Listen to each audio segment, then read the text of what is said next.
several armored vehicles that are in front of this home of interest.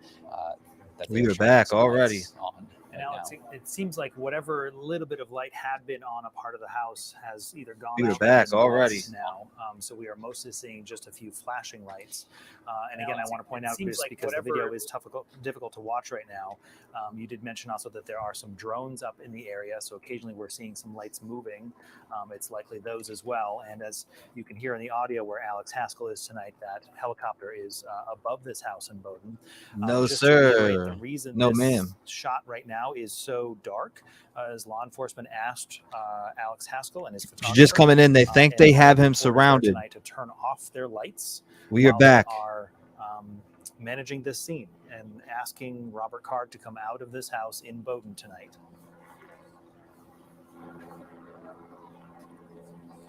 I kind of want to set the scene for you guys, if I can. We are in this neighbor's driveway, and I just tried to do a quick count. There are more than 20 photographers, reporters, all gathered here. So we are all together with our lights off, just kind of waiting to see what happens. And behind what you're seeing right now, we're back. Is kind of like this long stretch of straight road, and it's just cars one after another belonging to all us reporters. We're back already. The direction that you're looking at now is just all. Again, breaking news. If you're just coming in, there is multiple reports that they're hearing come out with your hands up. Robert Card, well, you're in there. Make sure you hit the like button as you're coming in, ladies and gentlemen. Breaking news. They're believed to have him surrounded.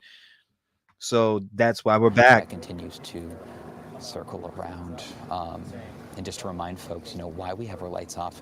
Law enforcement came up to us and just told us this is a dangerous situation, and wanted us to turn all our lights off. And Alex, we are certainly thankful that you are surrounded by other people. Certainly a fluid situation there, and as police said, a dangerous one. Hold up. Let me get you guys better sound too through this whole process. So we hope you do stay safe, and we're going to stay with better these sound images, for you, because it appears this is where police are really focusing their efforts. You mentioned you're seeing about 9 vehicles, 2 armored. We know this has been an extensive search for Robert Card, the man believed to be the shooter in both of those scenes at Spare Time Recreation and Schmeggy's there in Lewiston. Now, this is just another angle of the house that police seem to be focused on. This is from our colleagues over They are at calling NBC. his name.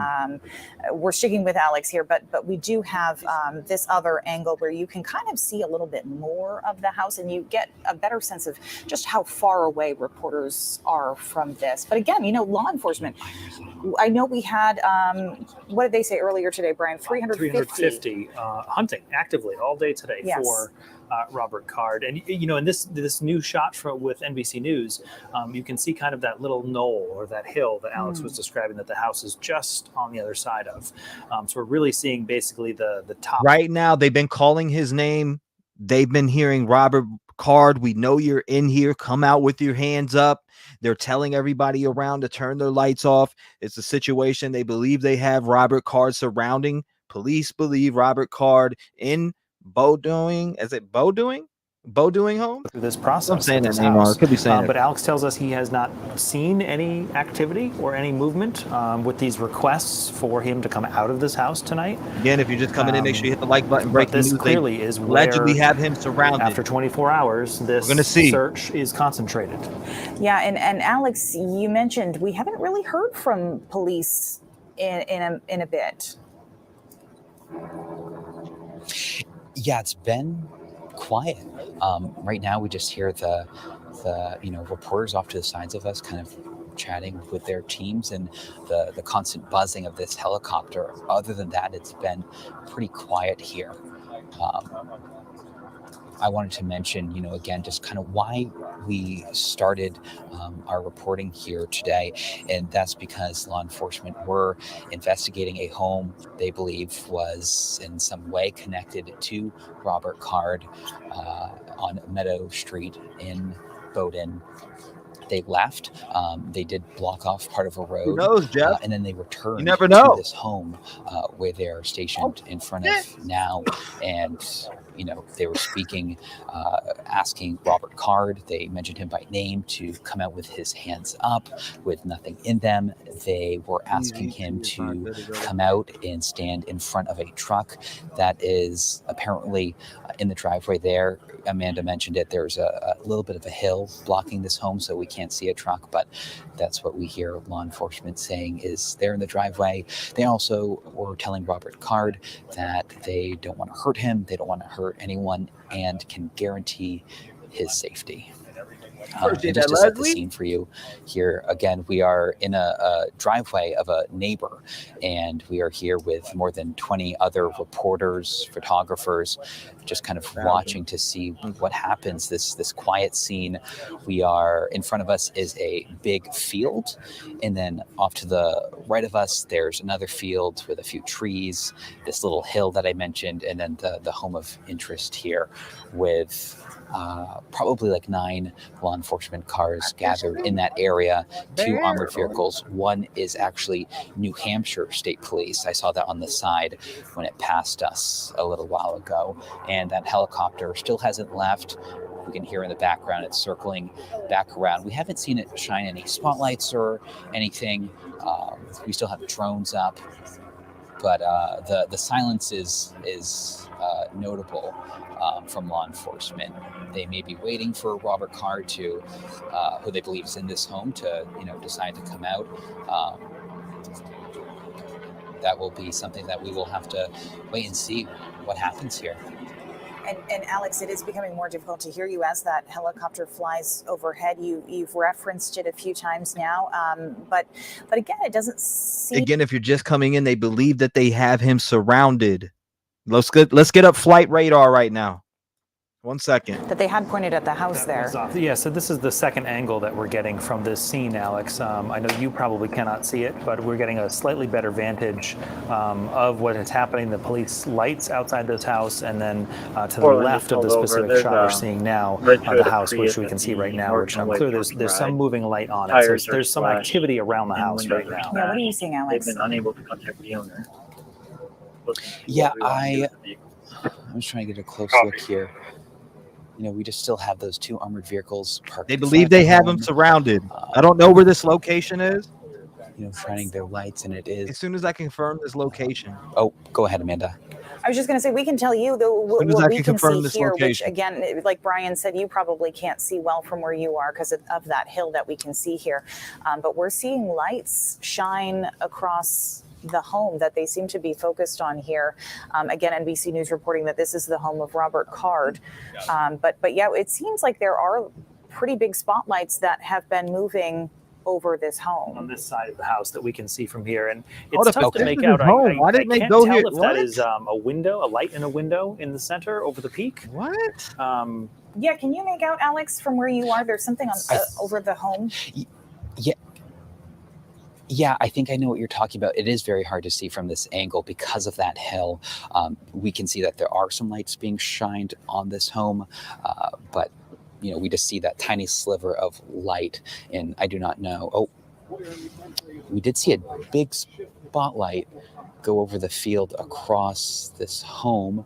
I believe it might be coming from, I'm not sure where it's coming from, but we did just see this giant spotlight shine across the home here. Pay attention. In this field. They allegedly have him surrounded here. That is the word. See much from our position, definitely as it has gotten darker. There's a sliver of light shining on this home here. I'm not sure if it's a window. Very hard for us to make out just from our position and how the home is covered by some trees. That is the word that I'm getting, and that is exactly what I heard from what we're watching right now. They have him surrounded, allegedly. They're calling out his name, Robert Card. Come out with your hands up. They've been giving command. And so Alex, we have a situation here. There is definitely a situation. Right now is let's pray that these officers do not get hurt. A few more.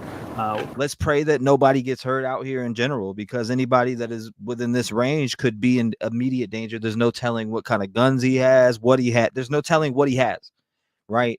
So there could be potential casualties. That killed 8 this situation is very serious. Injured. 18 people killed. And this is the latest scene where the Choppers, biggest they're concentration and focus seems to be now. And we heard, probably about a half an hour ago now, we heard what sounded like a bullhorn of police talking to, saying Robert Card, asking him to come out of this house. We have not heard any of that for a little bit now. But to be fair, it could also be drowned out by the helicopter that has now arrived and is circling the property as well. And Alex, you talked about the spotlights that you're seeing on the field to sort of set the scene for people. Where is it sounds this at, like by the the field way? is really the only separation between you and the reporters and this home where they seem to be focused. Yeah, I'll be honest, when law enforcement first came up to us asking us to turn our lights off because of a dangerous situation, I kind of crouched down. I got my eyes on two choppers. They're not in the sky. They're somewhat close to this home. There is some distance, but it is this open field and just this little hill that's kind of acting as a barrier between us and this home here. I just saw a light from the police kind of shine up and then go towards the house. They may be repositioning their lights or just adding more light to the situation. You guys had touched on it, why we were here in the first place along Meadow Road in Bowdoin, because as NBC was reporting, this is the home of Robert. Again, if you are just coming in, they allegedly have Robert Card surrounded. They've been hearing them make commands to him to come out. Robert Card, come out with your hands up. So, they were told to turn their lights off, media to stay, further back. There's a situation here. It's very dangerous. Loud noises, and I want to comment right now. Pray for the law enforcement on the front line right now. Appears to be driving close to the home. Pray for all law enforcement on the front line right now. It has disappeared behind this little hill between us and the home. So that armored vehicle has just disappeared. Not sure. Wow, and we just saw, Alex, we just saw a lot of the lights go out there and then come back on. Yep. I see your notes. Just so 2614 is tracking before it gets there. All of our in-house history with Joey and Shandy. Both are mentally unstable. However, Shandy seems to be more violent with our history. Just so he's tracking. Copy, great. So that's the 2614 copy. Copy, thank you. We can see a window that's being lit up. No lights on inside from what we can see, but we can see a window, a chimney, just bits and pieces of this home and that helicopter. Oh, there's a light being shined, as you can see, pointed right at us. Not quite sure if that is from a drone. It does almost look like a but we are definitely seeing law enforcement. Yeah, I think so. And we see another drone to the left. It might not be in the frame right now, but is kind of looking at the back. What would be the back of the house? Yep. Okay. Yeah, and then this light that's shining right at us, and it just repositioned or went out. And Alex, we're sticking with you here. And again, I want to mention it. Go ahead, please. No, just wanted to mention that, it has been quiet for a while. Which one are you talking about? We heard police, trying to communicate with who they were saying is Robert Card. They were asking him to come out. That's number one worldwide. With his hands up, nothing in them, and they said that they could guarantee. Maybe this. Yeah, I found it. I found it. An armored vehicle. Hold up. I'll get us a visual of that. The home now. I'll get us a visual of the chopper. 1 second. Pulling out of the driveway completely. Back onto the road, this armored vehicle. We saw two here. One of them is from New Hampshire State Police. So that car is completely pulled out of the driveway, and it is actually behind another armored vehicle. So just trying to see what they're doing. It looks like the other armored vehicle right now with its red lights on is repositioning. That's going into the driveway now. This is that chopper right here. A little switch up here with the armored vehicles. One was in the driveway, one backed out, and now we see this other one driving back in to this driveway here. And then we're seeing some lights being just moved around, shined on this home here, where they, again, police, law enforcement say Robert Card is. And Alex, please feel free to interrupt us when you see something important that you think we need to know. And we're going to stick with this image here, but Chris Costa has now joined us on the desk. This as is well. our chopper in the Chris, sky you've been right now, talking by with the way. other law enforcement. It seems like you have a little bit more information to add in here as well. Just a little, not much, but here's what we can tell you. There are public documents that help us understand why police may be focused on this home. There are town of Bowdoin tax records that show that there is a property on the road where Alex is that belongs to someone by the name of Robert Card Sr. And it matches one of the addresses that we've been informed of that we might send a crew to. We believe Alex is at that home right now. Mm-hmm. We believe that's the reason the police have gone to this house, is they're maybe trying to draw a connection between who owns that home and potentially the suspect they are looking for being inside. Now, throughout this process, I've been trying to talk to law enforcement sources to get a better understanding of what exactly they're doing. The reason we can't tell you that is because they are concerned that if Robert Card is watching television right now, explaining what they are doing would give away their tactics, jeopardize the investigation, jeopardize the lives of the officers and the first responders trying to bring this situation to a peaceful end. Right.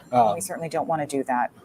No, obviously not. But it is helpful to understand that in these moments where it feels so tense, why there is a lack of information. Right.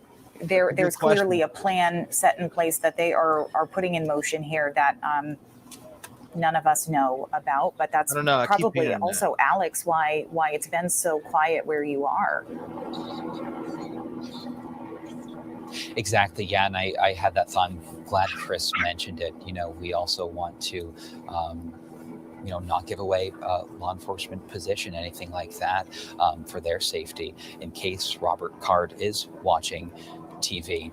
I want to remind people, that are watching, we are in this driveway at a neighbor's near this road, and there are just dozens of reporters, photographers here. So that's why you might hear some other noises. Other crews are working here, delivering this news to folks. You might hear the noise of a helicopter that's been circling. We got our around. chopper in the sky, ladies and gentlemen. They still can't find the boat, says Marty. Just changing up positions, next to us to the left across the street, there's another field. We have a field in front of us, and then we have a field to our left. And, everyone's just trying to get the best positioned where you're not able to see too much because, again, we have this little hill in front of this home here that's kind of blocking our view. But we do have an armored vehicle in the driveway of this home, shining some light on this home where they believe Robert Card is. But other than that, we don't have much light here. We had that law enforcement officer come up to all us reporters earlier. I'm trying to check the time here. Might have been an hour ago. Brian, Amanda, if you know, correct me. It's kind of gone by fast here. But, they came up to us a while ago, asked us all to turn our lights off because of a dangerous situation.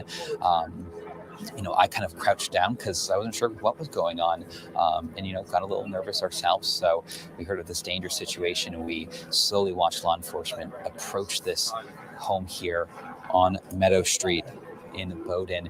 And then they started communicating to Robert Card, who they say is in this home.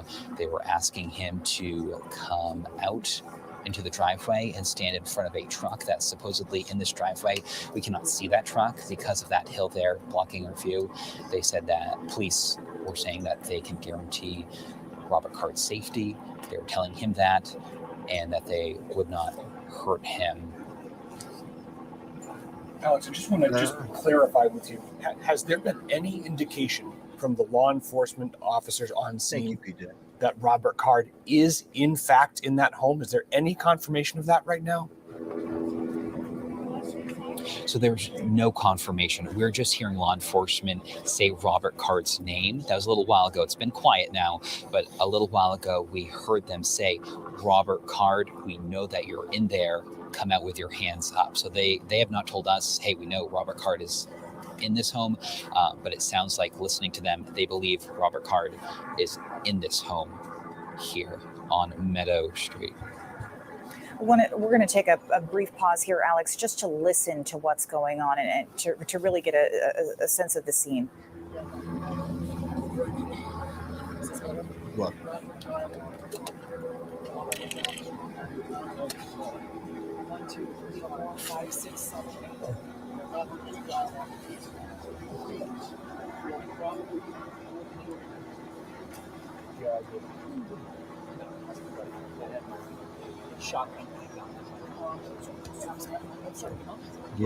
A lot going on over here.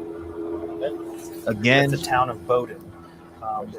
Where this is happening is about a 25-minute drive from Lewiston, where these double shootings happened last night. These two shootings on different locations happened last night. It's about 14 miles. And this is obviously where police are concentrating their efforts tonight, 25 hours now after the first 911 call about the shots fired at the bowling alley in Lewiston. And then just 12 minutes later, they're circling around here. About 4 miles from there at a bar where 18 people in total have died and 13 were injured. And to bring up to speed, Alex Haskell. And then you can kind of get a lay of the land if you look like that. Video right now of where police have essentially surrounded a house in Bowdoin right now, which again is just about 25 minutes from Lewiston, where these just horrible scenes unfolded last night. And Brian, it was just 1 minute ago we got an email from Shannon Moss. She is the public information officer for the Maine Department of Public Safety, and she did confirm that law enforcement officials are on the scene here on Meadow Road, executing several search warrants. Now, she said what we're hearing over that loudspeaker, that's standard search warrant announcements when executing a warrant to ensure safety of all persons involved in this scene right now. They are not sure, from what she's saying, whether Robert Card is in any of the homes that law enforcement do plan on searching, but they're simply doing their due diligence by. And good to hear that this is standard. This is what they do. They show up and they make that announcement, which is what we were listening to a while ago, about a half an hour ago now. Mm-hmm. I mean, for just a tiny bit of context, one thing that's difficult about this, it could be frustrating, right?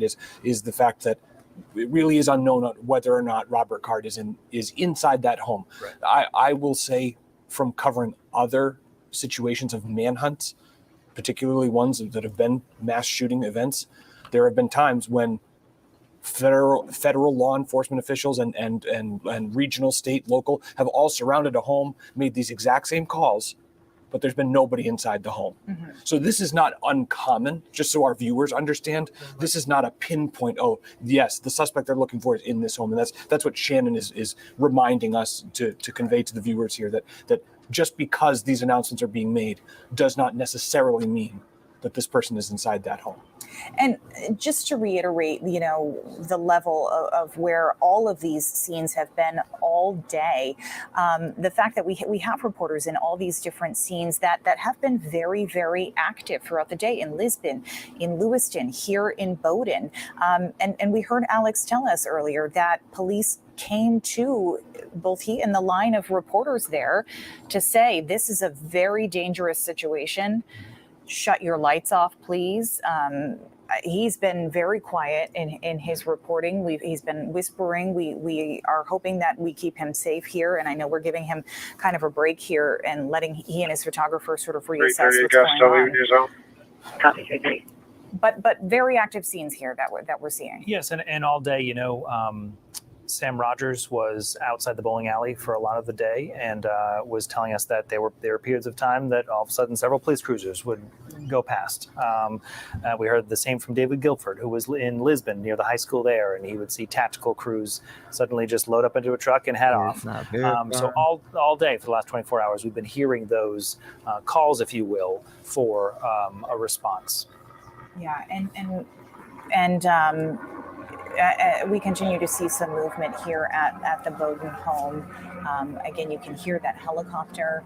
We have seen what appears to be drones flying around this home. Earlier tonight, if you're just tuning in, we could actually hear police speaking over a loudspeaker, which again, Shannon Moss with the Maine Department of Public Safety says that is standard search warrant announcement, that they do that for the safety of all involved. And some of what we heard was, we don't want anyone else hurt. Right. Yeah, and they did. They kept reiterating. Yeah, that. And I want to. Oh, Alex is back with us. Alex, thank you. Yeah. Sorry to interrupt, Brian. Yeah, just wanted to add to that. We heard them saying a bunch of things to who they believe is Robert Card in this home, telling him to come out with his hands up with nothing in them. They were asking him to come out and stand in front of a truck, which is apparently in this driveway. We can't see it because of a hill we've mentioned. We just want to keep reminding you, our view here is limited and we're just going off of what we can hear. And they said that they could help. They said that they could guarantee Robert Card's safety if he is in this home, and they don't want to do anyone harm. We still have this helicopter circling. They can guarantee his safety? That hasn't changed. And kind of want to give folks an idea of where we are, what the scene kind of looks like. We are in a neighbor's driveway, and across the way here, we are obviously pointing at this home of interest. We have a field here, and then a tree line off to the right, some trees off to the left of us, and then a field. And then again, as I mentioned, that hill that's blocking our view of this home that has some lights shined on it. And of course, we want to be fairly vague with law enforcement position in case Robert Card, we heard Chris Costa mention this, in case Robert is there listening, watching TV, we don't want to give him any information on where law enforcement are. So we'll be vague in our description. What's going on, Carol? You obviously see here, members of law enforcement are in front of this home. We have 2 armored vehicles here. One is New Hampshire State Police. Not sure what the other one is. Earlier, we saw about 9 vehicles come down this stretch here, pull up in front of this home, and we've seen these armored vehicles kind of switch in and out, shining lights on this home.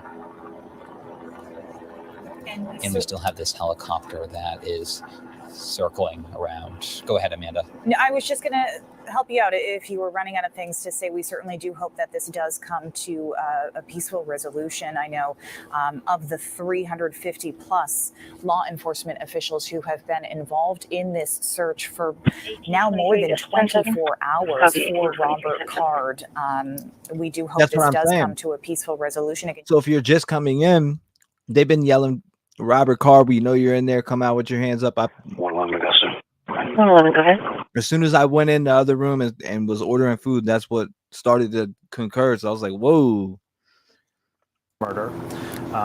So, as we were just hearing from the public information officer for the Department of Public Safety, Senator Moss, that they're executing a search warrant, and these are kind of standard procedures they do to alert people in the area to what is going on, because again, 8 counts of murder, and police had said at the time that number was likely going to go up as more victims were identified, and that was the only reason that it was only 8, even though 18 people were killed last night. That number they do anticipate going up. You've got to imagine that for Alex, I meant to ask you, are there lots of homes nearby? Is this a dense neighborhood, or are they pretty spread out? That's right. Yeah, good question, Chris. So they are pretty spread out. This is rural Maine. Many of us from here can kind of picture that. We have our fields, but we also have homes kind of spread out here. We are at a neighbor's home, and the only home I can see is one directly in front of us, on the same side of the road as we are. You can't see it just because it's too dark. And then we have this home here to our left, which is where police believe Robert Card is. So everything is pretty spread out here. This home is nearby to have the activity that's going on around this home. The helicopters, the bullhorn.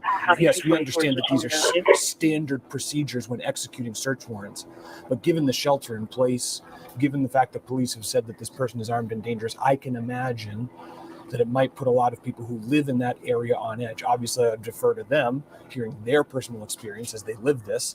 Trying to put ourselves in the shoes of the people who might be watching this from across a yard. Because, that's shelter in place has been for Bowdoin, has been one of those communities. Lewiston, Lisbon, Auburn, Bowdoin, most of Androscoggin County.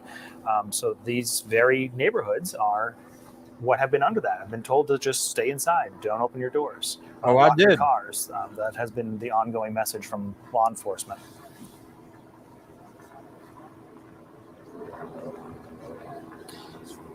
Guys, I can chime in here.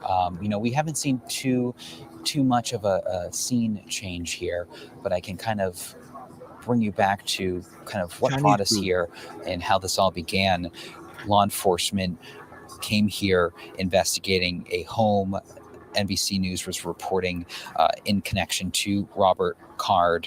They were executing a search warrant, and that is where they found a note at this home. Not sure if it's the one they are at right now, but it was a home along this road. They found this note, and they were trying to determine the meaning of this note and how it could potentially guide their investigation. Also earlier today, there were reports of gunshots being fired. This was way earlier, and the Maine Department of Public Safety told us that that was not true. There were no gunshots fired earlier. We arrived on scene, and there were just law enforcement blocking off this road. We chatted with a few neighbors who said that they couldn't drive up the road here, Meadow Road, to get to their homes because police had blocked them off. Then we saw law enforcement leave the area. Some were still here. The road was still blocked off, but we saw some law enforcement vehicles leave. And then they came back, and then that's when a member of law enforcement came up to us and asked us to turn off our lights. He said because of a dangerous situation. So because of a potential dangerous situation, all reporters here were asked to turn off their lights. And it's quite the scene here. I know you guys obviously can't see it, but there has to be at least maybe 100 photographers, reporters here. That's why you might hear some noise in the background. They're all here with their eyes hooked on this scene, this home where members of law enforcement believe Robert Card possibly is. We heard them a while ago trying to speak to Robert Card, who could be in this home. They mentioned him by name, asking him to come out of this home. They said, "We know that you're in there. Come out with your hands up," with nothing in them. They asked him to come out into the driveway and stand in front of a car. They said that they could guarantee his safety and don't want to hurt him. That is what we heard law enforcement communicate to possibly Robert Card, who could be in this home here in Bowdoin. And Alex, you mentioned this is an interesting scene. It's not something we personally have seen before. Particularly the last time we took a standoff live on television. 3698 Zebra Mary. Since we've seen a manhunt of this size, Copy 3698 Zebra Mary. We've seen anything of this scale. The sheer number of police from all over New England was Corporal Cole's murder back in April of 2018. In fact, I spoke to Cheryl Cole, Corporal Cole's wife, who says she has been watching this coverage constantly, and it is, of course, bringing up horrible memories for her during that difficult time. I want to read what she wrote to me. She said, "The news of what's happening in Lewiston sent me back 5.5 years. Granted, my situation was nothing compared to this one, but the massive manhunt in the aftermath of my husband's murder put this community in such a state of shock and horror. My heart breaks for the Lewiston Street and Lewiston Road. And a lot of hearts breaking tonight for the community. We actually learned from the Boston Bruins. We know their goalie, Jeremy Swayman, went to the University of Maine. He's from Alaska, but he has a lot of Maine in him. He talks about it a lot. And the Bruins, in response to the tragic events in Lewiston, say the Boston Bruins Foundation has created a fund to benefit the families of those affected. And they have actually pledged a minimum of $100,000. They're hoping more people will donate to that fund to help these families affected. I believe that if I caught it correctly, they're auctioning off some sticks tonight. They're also wearing special decals on their helmets with the outline of the state of Maine with a little heart over where Lewiston is. And then actually Jeremy Swayman was the one who hung up that custom Bruins jersey over the back of the glass there over the bench. Its number is 207, says Lewiston Strong. So it is very, a lot of people in Maine were responding to that on social media, saying how heartfelt that was for them. Right. Well, and it speaks to that so many communities, this resonates for a terrible reason. They've been through it. They know what we are going through. They know what is going on in your home tonight with concerns and fears and the unsettling feeling that this has happened. So increasingly, it seems that people are reaching out with just support, have your back. And to your point, Brian, we know that the shelter-in-place orders are for a very specific area of what is a geographically large state. But there are, like, for example, school districts all over the state. In southern Maine, relative to Lewiston, that's close, right? But 45 minutes away, there are school districts that are saying, because of the ongoing situation, we are canceling school. There are bigger issues at play than getting people to work and to school. So absolutely. But at the core of all of this, state police train for this kind of thing. They do respond to other standoffs in the state, perhaps not at this scale, but it's something they train for. Their negotiators, their crisis response team. Let us not lose sight of the mental health aspect at play here. Family telling NBC News that Robert Card was experiencing some kind of acute mental episode just before this shooting, and had a history of mental illness. So the folks who are on the ground there aren't just police in tactical gear that we talk about. It's not just the armored vehicles that we've shown plenty of video about. It is mental health professionals who are trained to respond to a situation like this if Robert Card is in fact in that home. And as we're watching some of this video, Alex, I know you're still with us. There we go. Please. Yeah, please. They're saying that you heard what they said. They heard them 100% say, Robert Card, we know you're in there. Come out with your hands up. There's a situation going on. There's something going on. They're not just saying that for no reason. Cars to the side of the road, so traffic can move freely. So not sure exactly what that means. They didn't share much details. Not sure if that means they're clearing out and it's open to the public now. I'm not seeing the armored vehicles here. That perhaps those cars are from news outlets really all over. Don't make sense. I was eating dinner. I'm here. Yeah, exactly. I mean, I think there has to be close to 100 reporters and photographers at least. So try to picture that. A few of them fit in each of these cars. Suspect. They're all piled up on this small, skinny road here in rural Maine. And I don't know. I don't know nothing about this. No, across the send a robot road here along with the drone. That is one of the armored vehicles that have just come back and is right next to us now. Adam has. Our photographer that's with me here, he has zoomed out. So this armored vehicle is coming back and trying to get by as the road is filled with TV crews and their cars. So people are trying to adjust that there. We're seeing a state police car move. We hear them speaking, move out of the roadway so this armored vehicle can get through. Yeah, we're looking at down the road here. Right here. We're looking at another angle here too, Alex. We have our colleague Sam Rogers. I should have never even got off. I should have just ordered on here. And they have another angle here showing just how congested that road is. It was quite shocking when we first got here to Meadow Road in Bowdoin, just a few hours ago, just how many cars were lined up along this small road.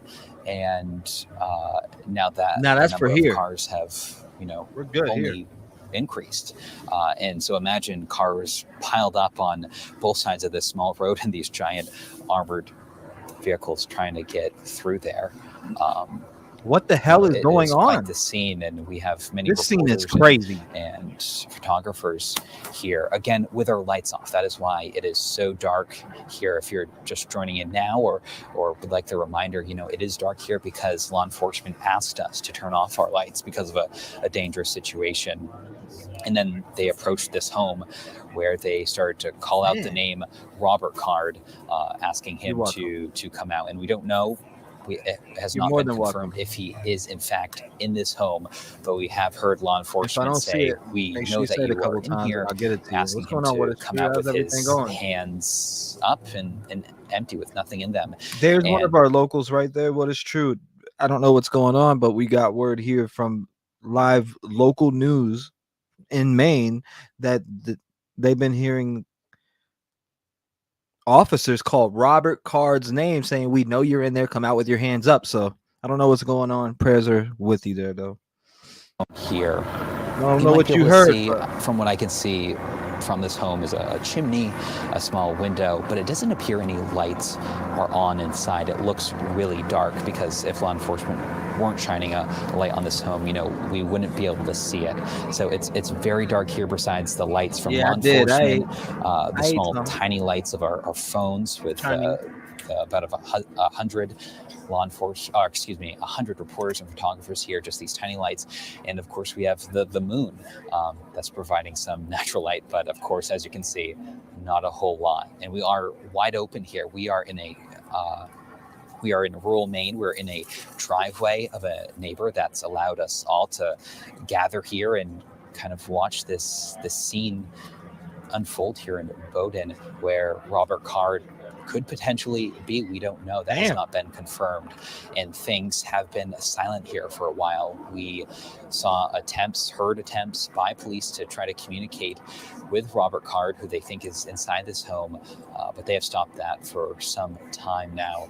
And we have had a helicopter, as I'm sure you can hear, just circle around constantly. That has been a constant presence. And the question was asked earlier, kind of where are other homes positioned in this case? This home is isolated that we're looking at now. There are no homes exactly next to it.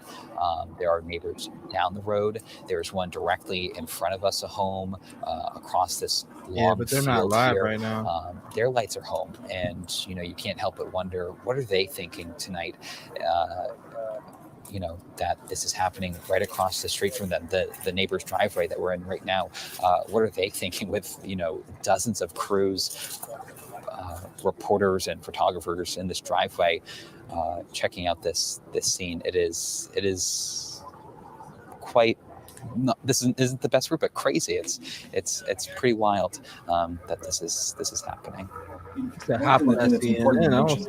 brought up earlier about the crisis negotiators that are involved in this. There are a lot of things that you are seeing and hearing through the images that we're able to bring you right now, and there are a lot of things that you are not seeing. One of those is the crisis negotiators that Zach talked about. What they are trying to do, from my experience of interviewing some of them in the past, is develop a connection with a person who may or may not be inside that home. They have a variety of ways that they can do that, in terms of the technology, right? But also in their delivery. The difficulty with all of this is, imagine the heightened stress for everybody involved. There are, helicopters overhead. There are flashing lights. There are armored vehicles. There are weapons present. Because the law enforcement officers, right?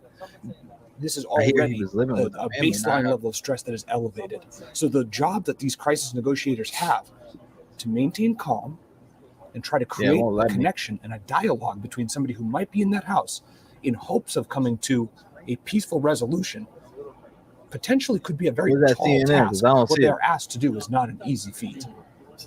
And that is the question. Alex was mentioning it again there, that we don't know if he's in there. Right. We don't. There's no indication he is or he isn't. Alex was telling us before, he has not personally seen any movement, any indication, the lights on or off, but we don't know. That is the question. Yeah, and I also want to point out that to step back a little bit, that this is kind of a traditional. Yeah, I don't see it at all.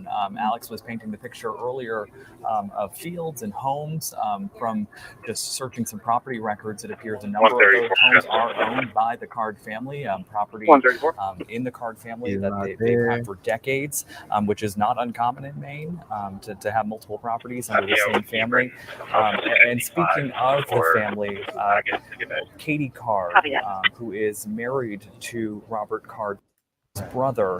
So, you're talking about this right here. I got you. Is immense, and the reality is, unless you have CNN live though, as to where those suspects were, and we didn't have it until near the very end of our incident, your mind is going everywhere with the possibility of where they could be.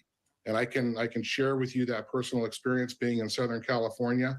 We had theories that maybe the suspects were fleeing to the border. Maybe there were secondary locations. There were other things that could potentially be threat. things were locking I'm down, not much hearing as nothing we're on seeing that one. in Maine, where they're shutting down cities, they're shutting down 134, schools, she's out of gas. Can you offices. with Oxford Those see if very they might same have a things were unit happening nearby? in our city. What we found afterwards by putting the investigation together is that in our case, the suspects were actually on the move the entire time, and in many cases had come close to us. It's CNN. I don't see no CNN. What did they just say though? 400 Augusta, Tony. 134 Augusta, she's out of gas. Can you with Oxford see if they might have a unit nearby? Try to push part of the road. 835 Augusta, clear me from the Lewiston turn, please. Okay, I had to listen into that. Yeah, I'm not seeing anything on this one. We are up on a different hill. And CNN's live on TV, this but rural street, this driveway. The amount of people that you can see there, I don't know how many people Alex has estimated from down here. Up here on the field where we are, there's got to be at least 30 folks, reporters, photographers, everybody. And just to give a little bit more context, because we are a little bit farther back and farther away from the home, this is more of a farm. This is many acres of land. I see some hay bales right behind me. And it is a very kind of rural area like we've been describing. And just when we were able to see a cruiser and that tactical truck, if you were just tuning in, out again, no idea. If you were tuning in, they think that they have Robert Card surrounded. They've been yelling that.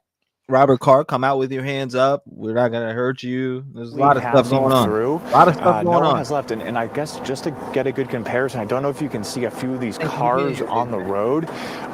Picture going to your local county fair. This is exactly what it looks like in one of those grass parking lots. Just cars packed on the side. A lot of reporters from all over the country. A lot of freelance photographers. And just people in the area that have heard about this. So we were with our Jack Moment back in Lewiston at the second shooting location from last night. And then we heard about this development going on. So we came over here, as Brian said, about 30 minutes ago. It's about a 25-ish minute drive, 15 miles from the scene to get here. And in our way over here, we were in line with other news outlets, everyone hearing about the news from Lewiston, coming over here, trying to see some more lights coming down the road, but nothing we can make out clearly. Again, we did see those two vehicles leave. Helicopter still flying ahead. It just kind of went out of our camera shot. It's going to be pretty tough to get the helicopter in frame with how dark it is. And as you've been hearing, another reminder, if you're just joining us, law enforcement told our Alex Haskell and all these other reporters to shut their lights off. No one has turned the light back on. I'm not eating good using now. Cell phone lights, so if they're doing some different live shots, but none of those big camera lights that you're used to seeing and have seen for really the past 25 hours or so.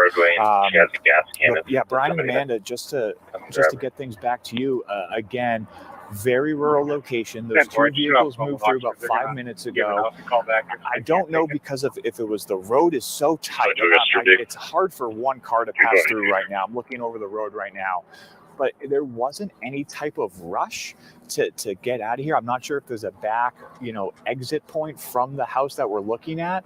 That being said, we want to make sure we kind of see everything that happens, but just saying, telling you guys like it is, those vehicles moving at a very slow speed to get out of here, but that helicopter is still rotating above. And Sam, I want you to stay with us for a second, but I'm wondering if the folks in the control booth can pull up that map we have to show what Sam was talking about. I want to just that's where show that chopper how close is flying right there. We are. So we to got the choppers up. We got everything. Lewiston right there on the left side of your screen. So right now we got the choppers. I got the choppers. Listen to me. I got this chopper up. That's exactly. Hold on, let me make sure this. 111 Augusta, you can show me out of the crash. So this right here is showing exactly where it's, where the chopper's flying.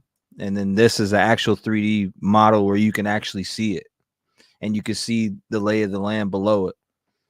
It's what we used during Danilo Cavalcante when we didn't have live helicopter footage. So they allegedly have him surrounded in this house.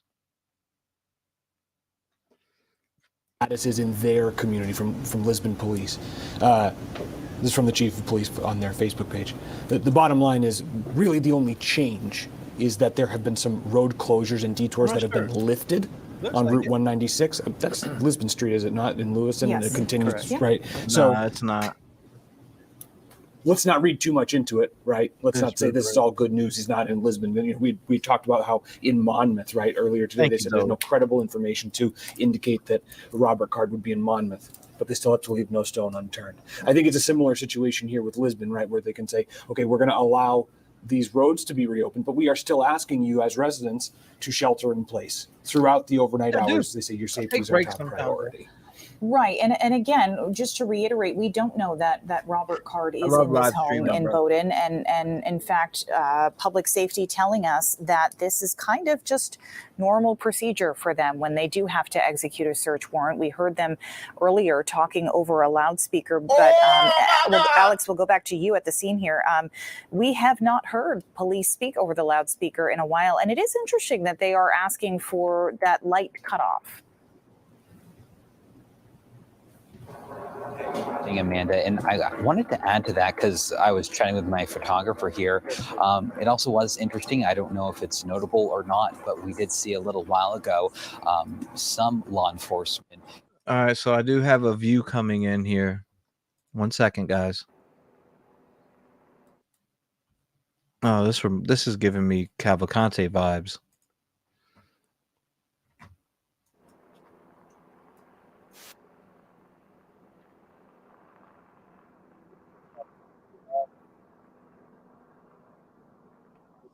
Live there right now.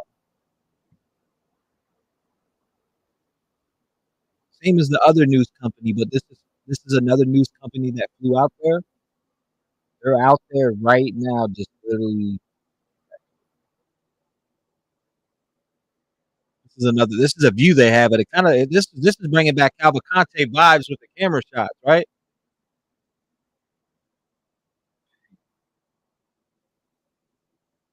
This is wild.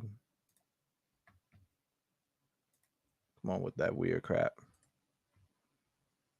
See very much of this home, but they were asking. I'll keep an eye on that. If it clears up, we'll check it out. In front of this truck with his hands up.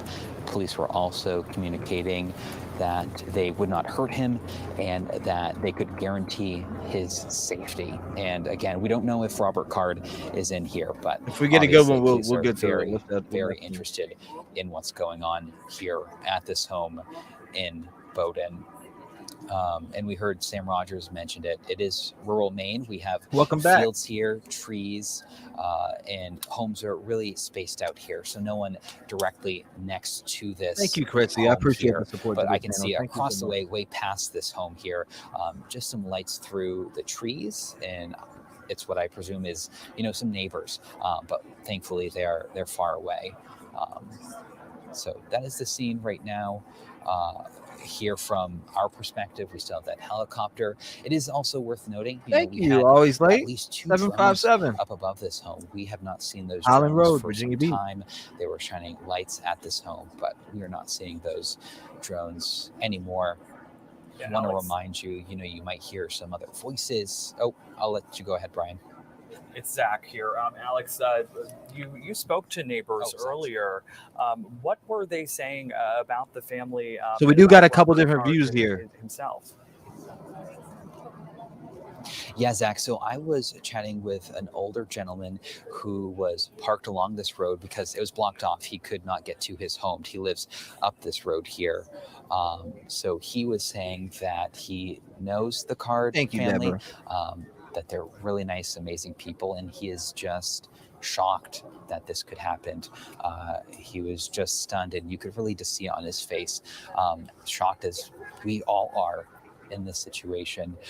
And he says he was waiting along this road in his truck with his dog for hours, hoping to get by law enforcement to get to his home for this road to open up. Yes, ma'am. Which has not for born and raised Norfolk, VA, 757, Virginia Beach.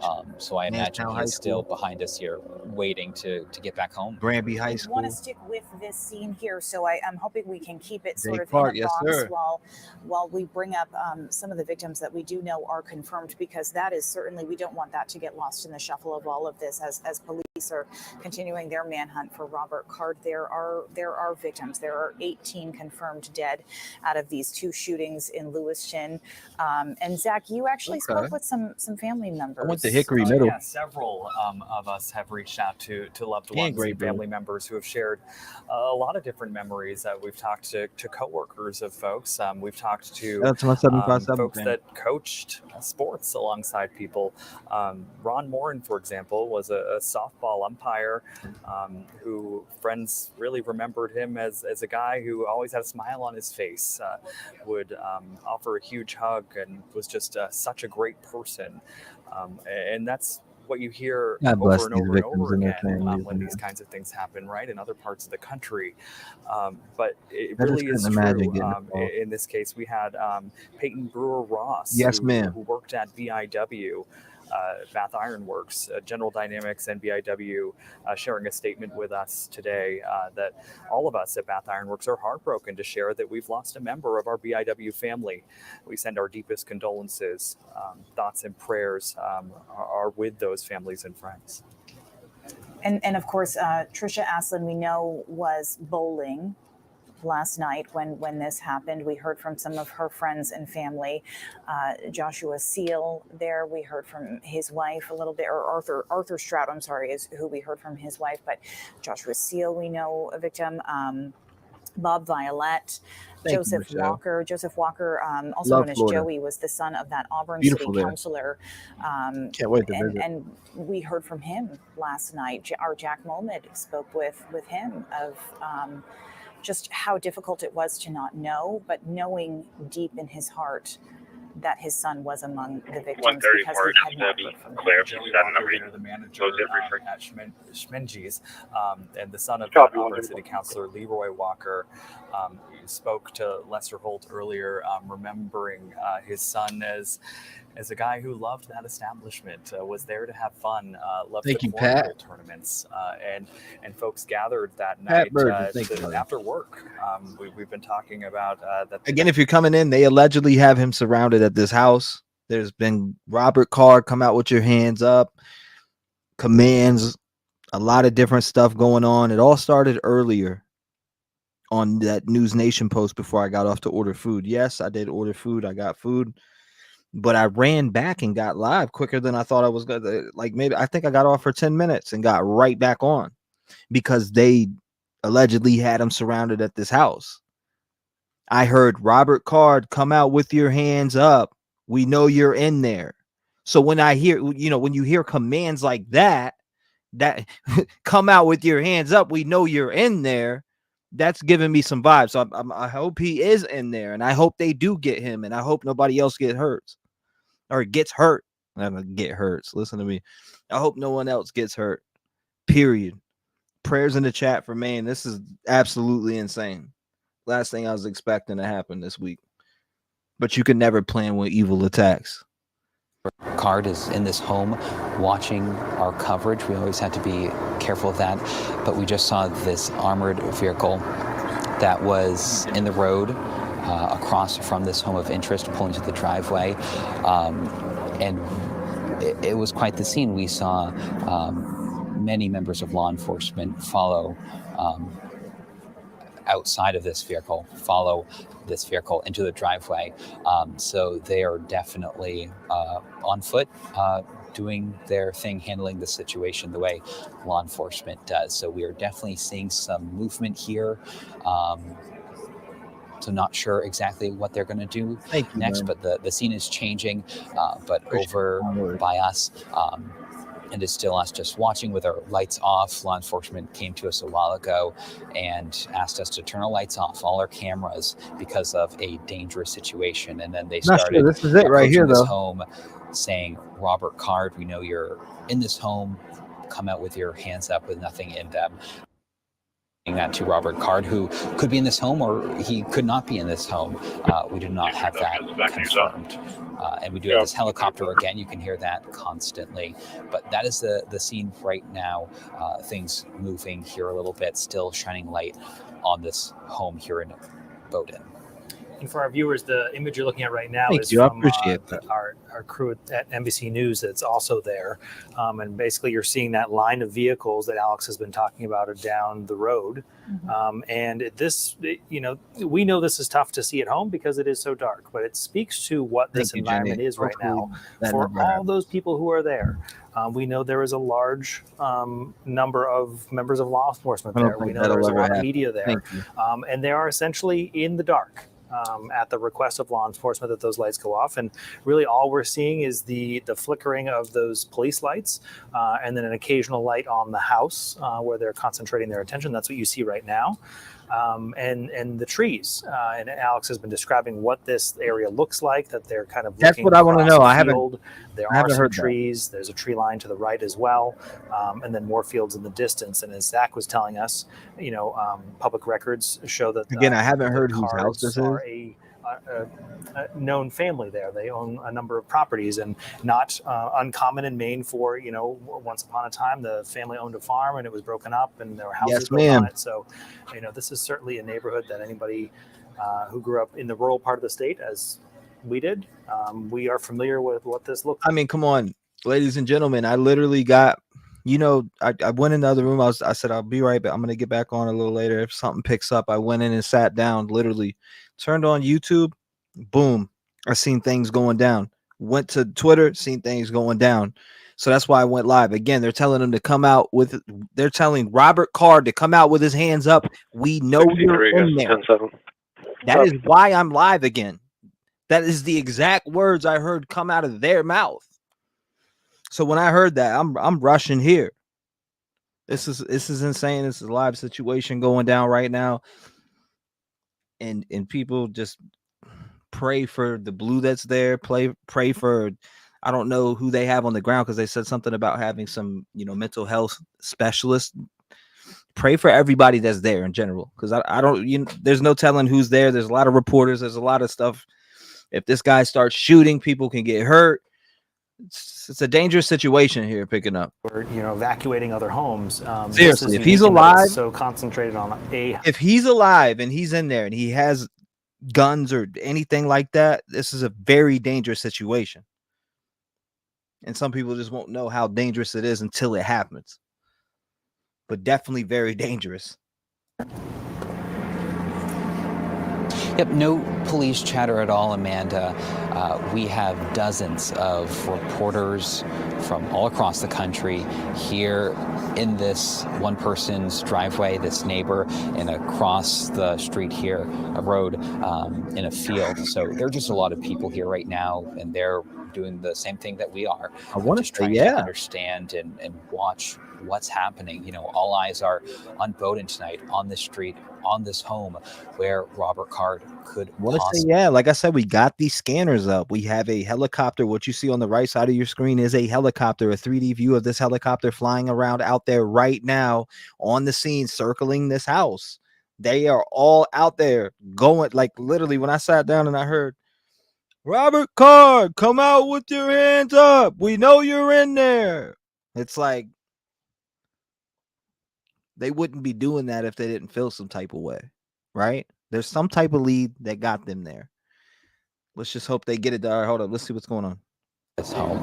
But we haven't seen much change except law enforcement get closer, shining that spotlight in that one window from what we can see. I want to remind folks that there is a bit of a hill here blocking this home, so it's hard for us to really see everything that's happening. Yeah, and Alex, I know you can't see the picture we're currently showing from another camera on the scene there, but it looks like state police and then some kind of other law enforcement unit. The more of the tactical teams, it looks like an officer putting on a weapon there. I believe. Yeah, an officer's putting on a weapon there. Look at this. I don't know. It looks like they might make entry. This is another shot of a live team that's on the ground out there right now. Wish, put prayers out there for these teams that are out here and close to this situation. It's a very dangerous situation. This is Tampa 10. We're on Meadow Road here, and essentially we've seen that tactical armored truck move from the road into the driveway of this home, face first, essentially facing the house, and they're shining a light on that upstairs window there. When that truck was pulling into the driveway, there were armored agents essentially following behind it as it's made its way in. I've not heard anything audible coming from there. Again, earlier, for those just joining us, we were hearing those commands essentially saying, we know you're inside, come out with your hands up. We don't want anyone else to get hurt. See? Full context here, the Department of Public Safety here in Maine essentially saying that that's standard practice when they're performing warrants like this, and that they're doing due diligence in the search. They are candid in saying they're not sure if Card is here, but this is the second property on this road that we have seen essentially a scene around. And again, earlier we were about 15 minutes down the road on a west road where a property associated with Card was searched. CBS News reporting that a note was found there. Back on this scene, though, you can see they've been moving slowly here, shining a light on that upstairs window. They have this entire area blocked off. And again, the reason I'm not on camera is because we've been instructed to keep the lights on our cameras off, as they called this a potentially dangerous situation. Above head, we have helicopters that are roaming and drones as well. And it's worth noting, this is Tampa people that went out there, Carrie. Live at 6 o'clock for that original search. And essentially those crews seemingly cleared out of here, and about 45 minutes later came back with seemingly twice as many resources, and the intensity of the moment certainly matched the energy that they were pulling in. Again, so the search here on this home associated, we believe, with Card, or at least one close to it, the state saying they're doing their due diligence. Chris.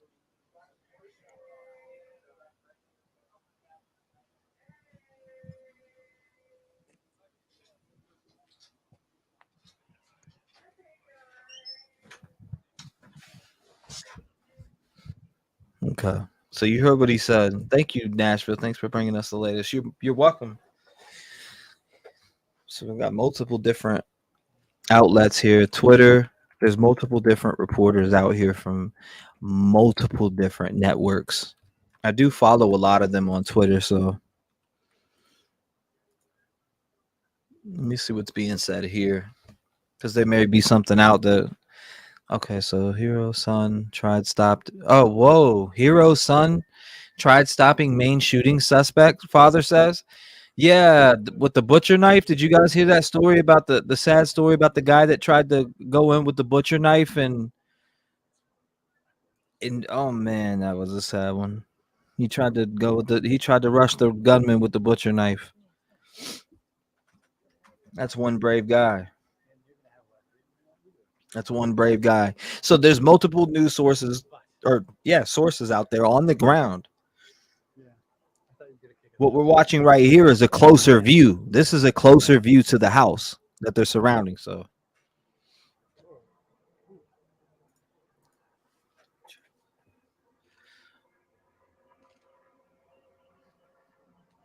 yeah, I feel you, Bob. Yeah, they definitely didn't dismiss that grand jury indictment. That's for damn sure. So in reality, a win for the prosecution, but they might be going to Supreme. Chris, I'm talking here as well. These are some people leaving the scene here, but that one car is staying at the house that we've been focused on. These folks are coming down the hill, seemingly maybe from another property, but the house we've been focused on is still steady.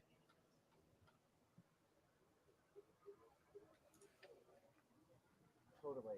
Chris was just asking me as it was. Yep, Koberger dismissal denied. This looks like just some people leaving, but they're still. It seems like they might suggest they're doing a couple. 111 Augusta. 111, go ahead. Pirate Radio, I think you were on the block list. I just took you off earlier. I didn't even see you for a while. Yeah, he's all set. You can change the nature of the call to non-reportable and close it out to me, please. I don't know how you got there. I don't know how you got there, but I did. I unblocked you. Who was the bartender? Pirate Radio said, I wish I knew how to. Some run into danger. So many people, evil people out in the world today. Kat says, guarantee if this was a Muslim or black man, they would have been behind bars for making a terroristic threat on a military base, and they surely wouldn't have mental health specialists in wait. Oh my God.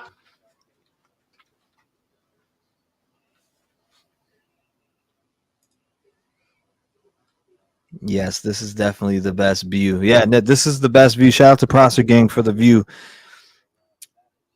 This spot that you're looking at right now is the house that all law enforcement presence is at.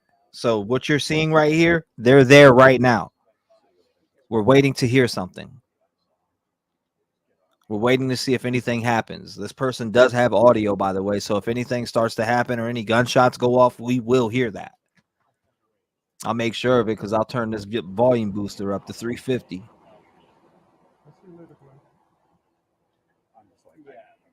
Love don't cost a thing. Are they getting him tonight? I hope so, Blake. I hope so. So people can sleep.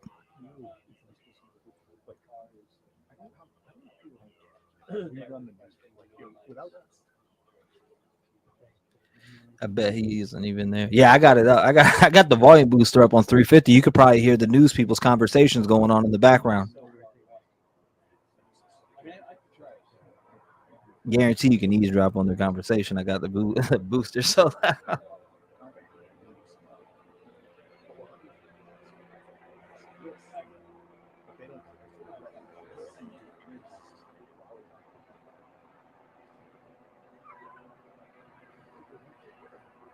Pat Virgin says CNN says they're moving away from the house. Huh. We'll find out because this guy's right here up close.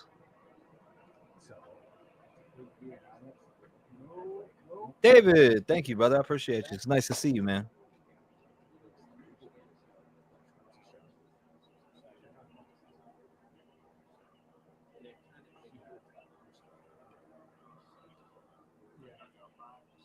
Oh, yeah, Shiny, talking about my single, what love don't cost a thing. It doesn't. Spread it all around.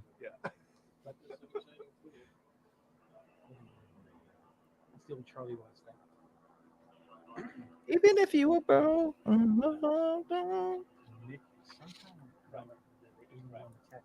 What, earlier, I think, yeah, earlier I heard this going on. FBI, open up!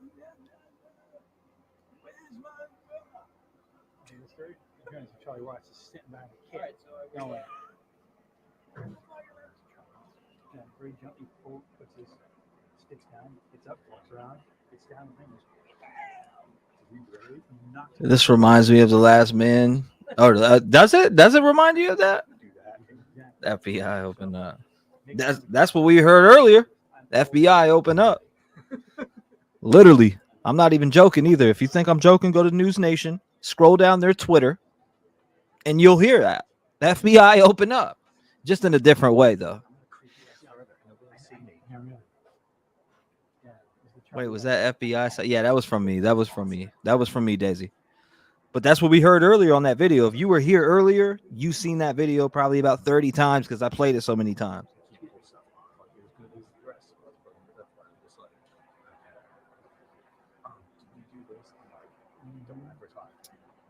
I just hope this guy gets caught without hurting anyone else.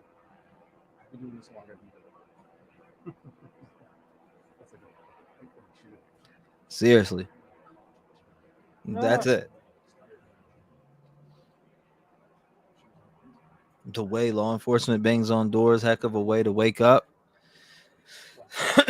I heard it earlier on your channel. That knock and FBI announcement made much Wawa jump off the couch and lost it more. Oh, wow. 401, I guess it's 107. 401, 107. I forgot the soundboard sometimes is loud like that. Yeah, we don't know you're in there. It does look like they're leaving away from the house. I don't know. I would say FBI, remove your clothing, but that's me. John Doe says, yeah, I was in here earlier, and that's what they said. Telling you, man. So we got American Lady saying news reported 5 minutes ago that he's not in the house. I can't. And now they were trying to say, oh, well, it's proper for protocol, and Call Dago. Those kids. The Brindales, that was before your time. Really, nigga? Oh, you know what? I know, but I know. The hell was that? I know. Yeah. Yeah. Yeah. It's just, I know. It's like, Your family can't just take your guns. Try to tell y'all. Soundboard, bro. That's academic soundboard. What the heck? That's from freaking academics. He says, call Dago. Call Dago. Shit done got serious.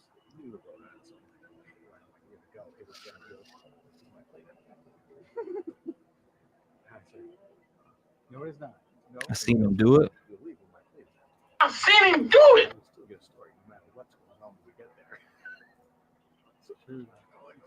FBI exposed. What?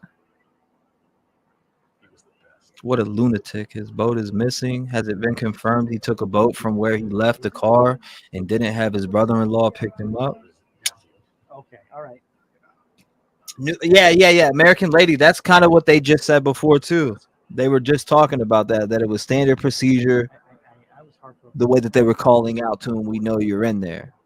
But the thing is, though, it's like, I don't know what that was played across how many screens?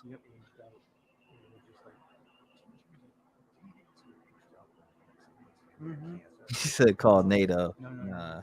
They were good to him. Didn't get the notice. Yeah, that's probably because it's my third time.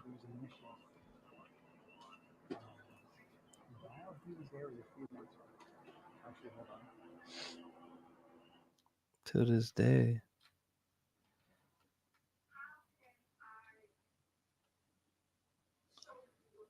Seems like they muted it.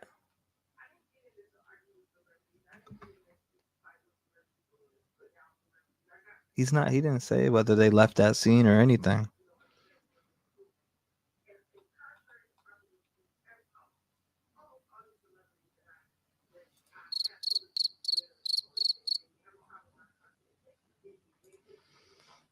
Shoot tear gas. I mean, Brittany Miles says, I mean, they had to have received some tip. Somebody was saying it went back to a letter or something like that. They're still at the house. They're definitely still here because this reporter is not moving. I'm sure if they were moving or anything, he would have moved. Only thing confirmed is his boat is in fact missing. So his boat is missing. Could he have gotten to that little lake that was right there? I heard knocking. It was when I told my dad, let him in, watch a little bit of your live.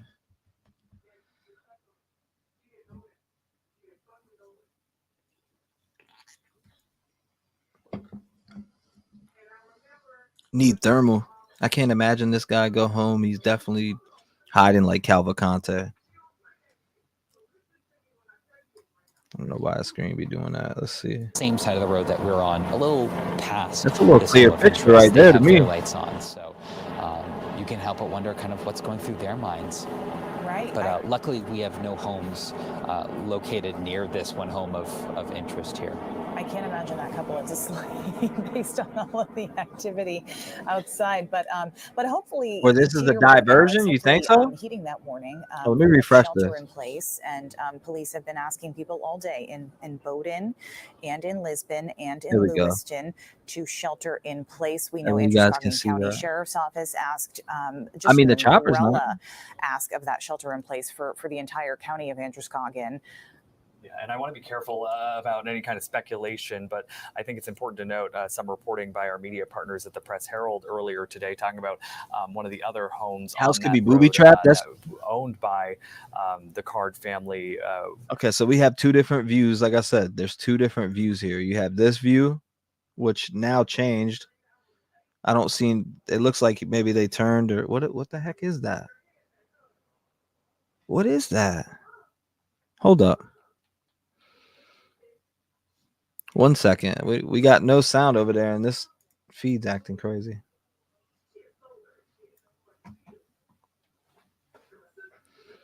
Confirm they found nothing. I don't know why the screen keeps doing this either.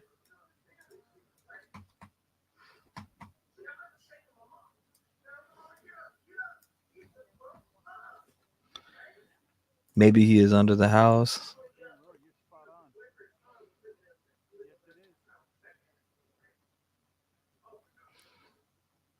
This was his previous address. Has been confirmed already, has it?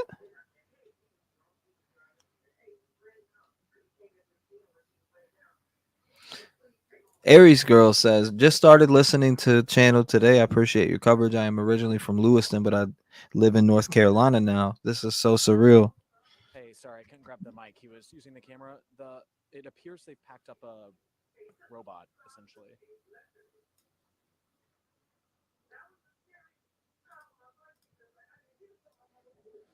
It appears your mic is low. They packed up a robot. They're loading it into a car. My sense is that they're peeling back. Oh, I'm seeing people walk here too that are leaving. It seems like they're starting to pull back, is my general sense. Okay. God bless you. Thank you for the support to the channel too. Hopefully you don't have no friends that got hurt.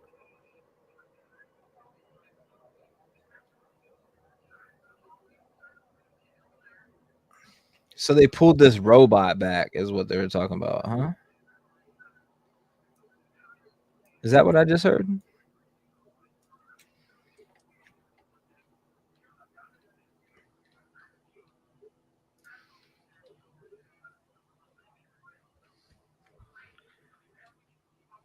Address they ran his tags. What state? MAGA team? Maine. It's in Maine. This is in Maine for sure. Where is this supposedly at? What is the name of this town again, guys? Bowdoin. So Bowdoin. It's at the bottom of the screen. I knew I had it. I just forgot that. I knew it was like Bow something. Okay, so ABC confirmed nothing found. Maybe a bunker. That's his brother's home. Lori says, I agree. The house could be booby trapped, and he's long gone from there. Veal says it's his last, or Veal of the Paranormal. Love the name, by the way. It's his last known address. Clarence the Conqueror. Nice to see you, brother. Does this house have to do with his ex? I don't know. I'm getting mixed feedback on that. Dang, T-REV got me hooked again. I think I missed 6 hours of the pen thing. Oh, it happens. It's all good. I know what you're talking about. You're talking about Pennsylvania, the Danilo Cavalcante. I mean, we had 17,000.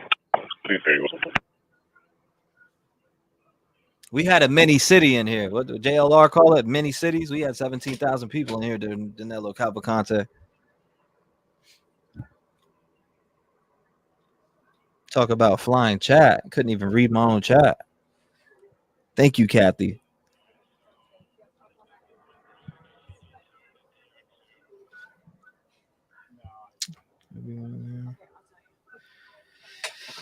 I was hoping something good would come from this, and is it another nothing, really?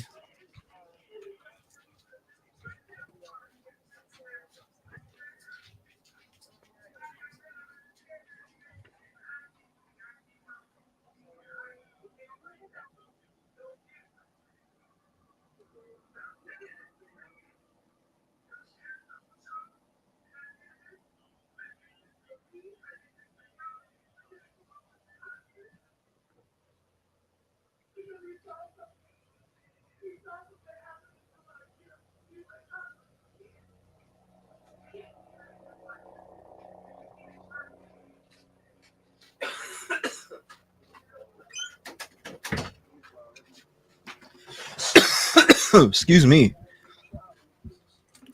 Bowen. Yeah, Bowen. I don't know why I say Bowdoin. Bowen. Bowden.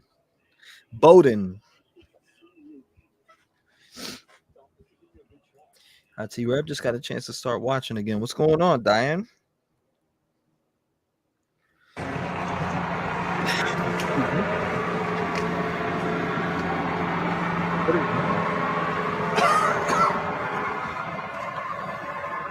What's that noise? Hello? Yeah.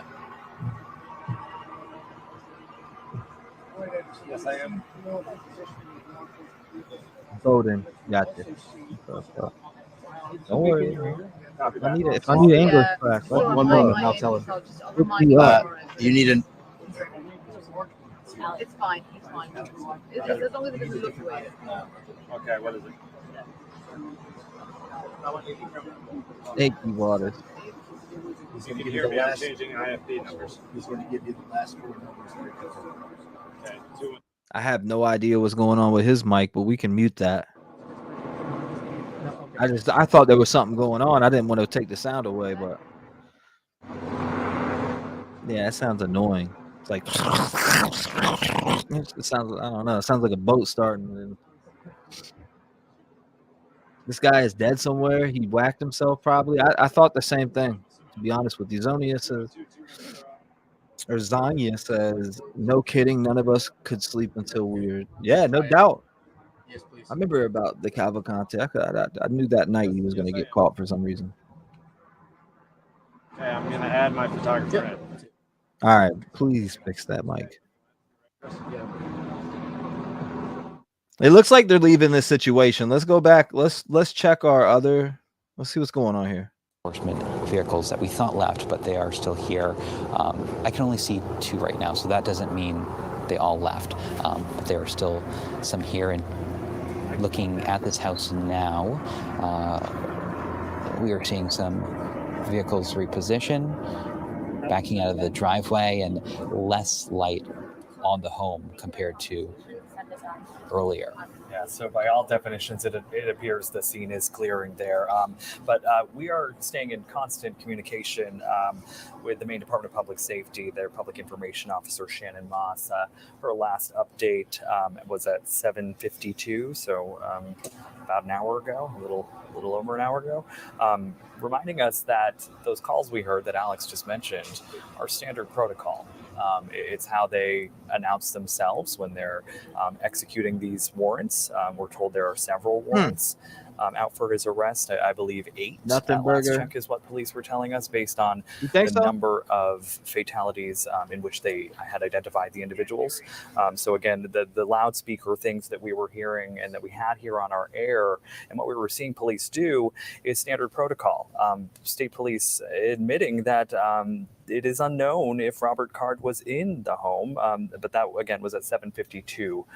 So we are still awaiting another update from state police and the Department of Public Safety. You know, if in fact this turns out to be what it appears, that the suspect they're looking for is not in that home.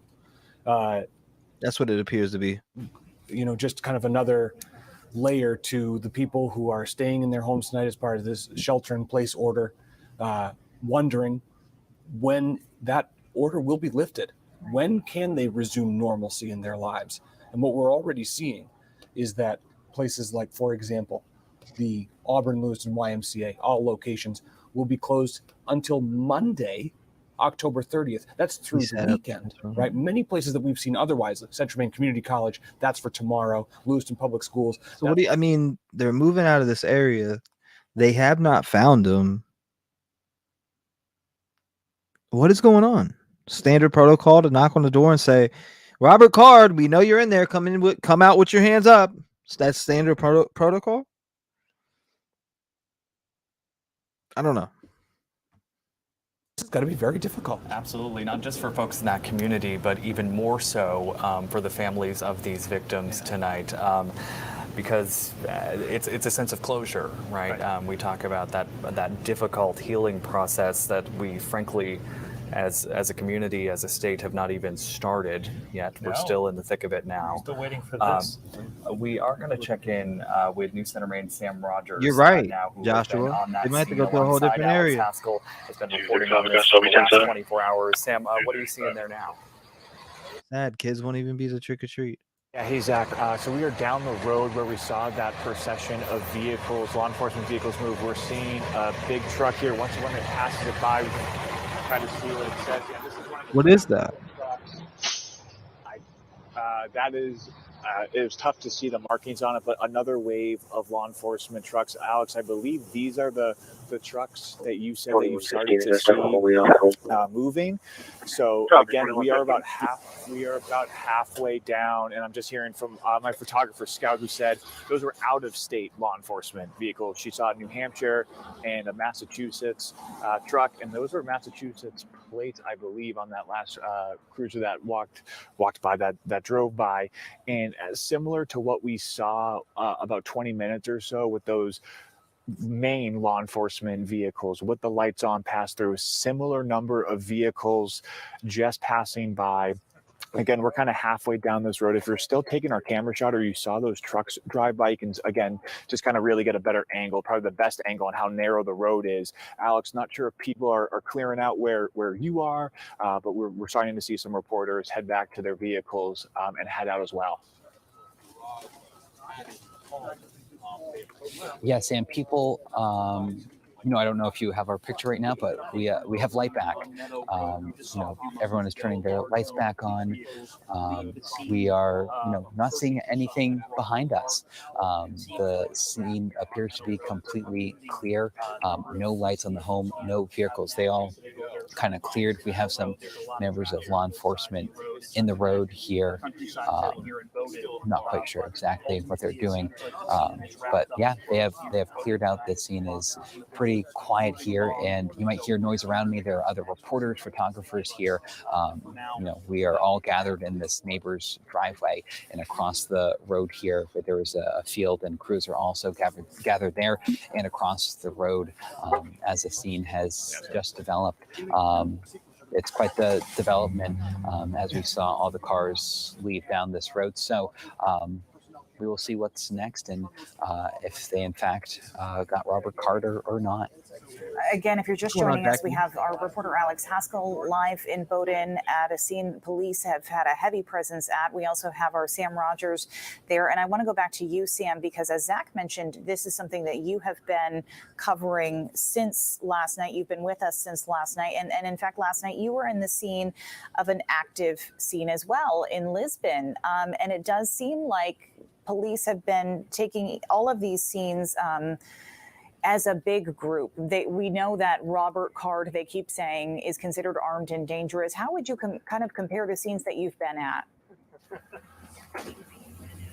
Yeah, Amanda, we actually mentioned this last night. I believe it was Chris brought up a good point about how our law enforcement agencies across the state, whether that's local, sheriff's office, state police, they prepare for these kinds of situations. Of course, this is really the first time they've ever had to deal with a mass shooting type level.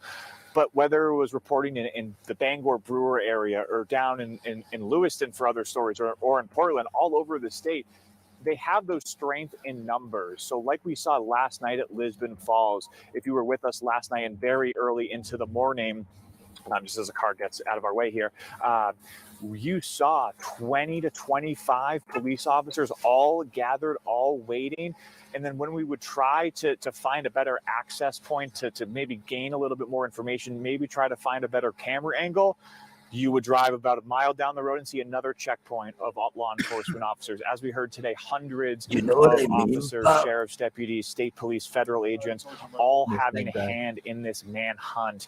And we see that typically, again, like I said a few minutes ago, whether it's a standoff for a search warrant or a drug arrest, we typically see a large number of law enforcement officers because, as Chris also said, they don't know what is going to happen. You want to take that I got some news on that, by the way, last Danny. 24 or almost 25 hours at this point.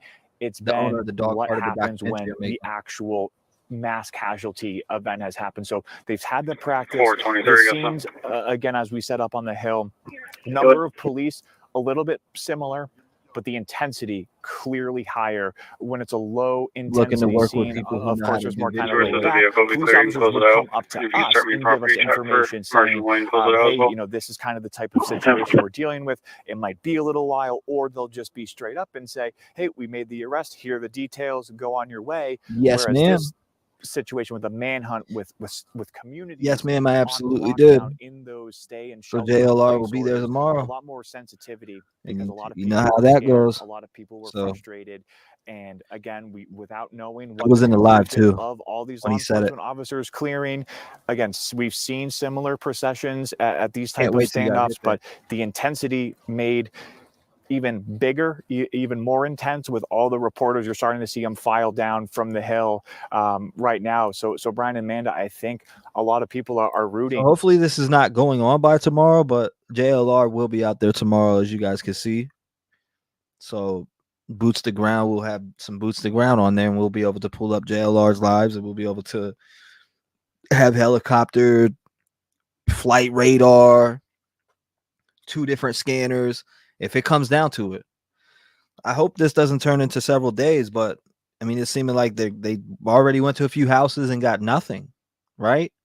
It's like they've been to a few houses and got nothing. Let's look back at this scene. Absolutely nothing. They're posted up here. Like I got a couple different feeds, multiple different feeds of different media that's on the ground. They're in Maine, in Lewiston, or Bowdoin, where they were just at. So I don't know. Them saying his full name, that just blows my mind. So it's protocol to say, Robert Card, we know you're in there. Come out with your hands up. I'm not understanding that one, but hey. I'll repeat it over and over too, because it doesn't make sense. There's protocol though. It's 11 minutes. Farmhouses are so creepy. Hi, how late are you? Guy open? left on a boat. Just speaking facts says. I was thinking the Until same midnight? thing. How Did he late go do on you a serve boat food? and he'd kill himself? Until 11. Okay, thank you. What's that called? It's not looking good at all. BOLOS. Here's somebody giving their information out. I don't want that. To take a break, but we will stay here with you because there is an active manhunt going on. More than 350. Absolutely active manhunt, and we got both scanners up. This flight, it looks like this flight is leaving actually. So this helicopter must be going to fuel up right now, or they're just leaving the scene. Period. Let me see where the yep. This chopper is going here. It must be landing. It's landing over this way.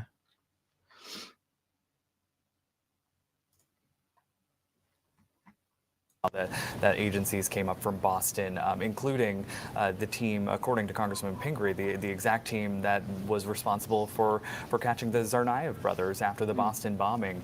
And I think when I've talked to folks, even my partner at home earlier, I hope it's not today, when another we were talking Cavalcante. about this shooting, what it means to us as a community, the closest thing was that horrific incident in Boston many years ago. So of course, it's really hitting home for a lot of folks tonight. And the unknown remains. We just spent 2 hours watching a scene unfold before all of our eyes in Bowdoin, and we don't know the result. And that's part of what this whole storyline has been about. Of following what we know and following what police are able to tell us, and then waiting for the next part. So what we don't know is, did those officers leave Bowdoin and they're headed somewhere else? And that's part of the mystery of trying to get closer to this first chapter of what happened last night, because there's so much more to get to. So again, we have nothing going on. There's still.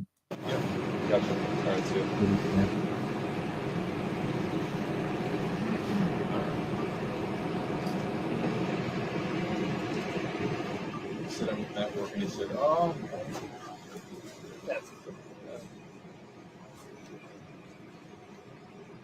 we have absolutely no chopper out. Choppers are gone now.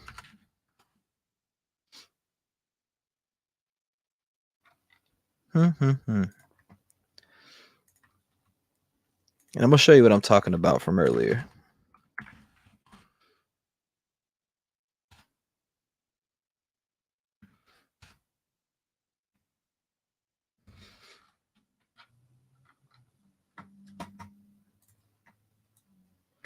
Here we go.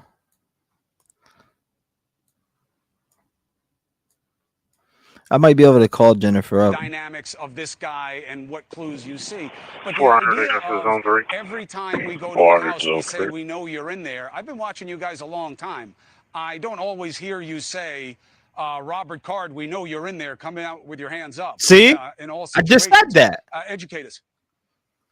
Yes, Chris, I can't tell you how many times I've stood outside a house and done just that, or in an attic opening, I or just in said a crawl that. space. FBI, I know you're in there, not knowing they were in there. This is really common in terms of if you're chasing an individual who's armed and dangerous and just did a mass shooting. This is how you're going to treat this situation. They're waiting on these search warrants. As these search warrants are being signed off, they're rallying SWAT units. And those SWAT units are likely, in this case, FBI. They were on the bullhorn. They probably got a hostage negotiator that's also attached to that SWAT team. And this is protocol, Chris. I know it seems odd, but as you go and serve these search warrants, they don't know who's in there, and they need to practice this very tactic they're doing. All right, but Jen, tell me this. If they're there to exercise a warrant, then why aren't they exercising the warrant? By they're trying to making enter? sure that it's, they're making What? sure it's safe first. I just Who all messaged is Jennifer. in there? Is Actually, just anyone messaged in her there? real quick. Is he in there? I would submit If that you're they listening, don't Jennifer, know, I and they're messaged you. just making sure that they do this by the book. Text you. That makes total sense, but it doesn't square with the fact that they seem to be backing off the residents if they were there to exercise a warrant. Anyway, I'd have to agree. For me, it's not academic. I'm very suspicious of these processes because I don't know how the guy. So we also got to take this into account. It's not an escaped prisoner. This is somebody who was, they weren't locked up. They didn't escape prison, so they had all the time to plan this shit. Got away from them initially. I got to tell you, I haven't covered one like this in a really long Chopper's time. gone, And Bubba. it kind of created this Chopper's insinuation gone, Bubba. pattern that, oh yeah, he had a lot of planning. How do we know he had any planning? They say they found a note in the house. They didn't say what was on it, but other than that, how do we know there was any planning? Well, I want to first address your first Jennifer question. You said units are listening. backing off, which we saw previously, and now we're seeing. Meanest SWAT agents. I can explain. Let's go ahead and give FBI a 1 second. Said she can explain. Love to hear more about it. Okay, so there's nothing going on there. 839, I guess. That's zone 3. 89, zone 3.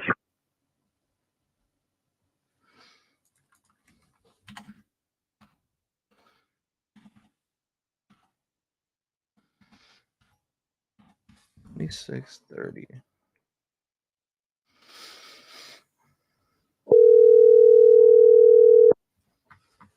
Five minutes.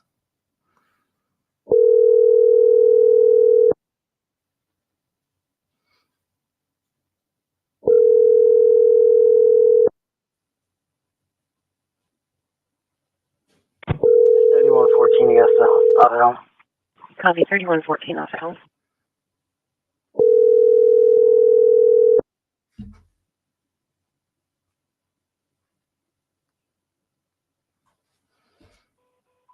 Hi. Oh, I was making sure. Oh, dang.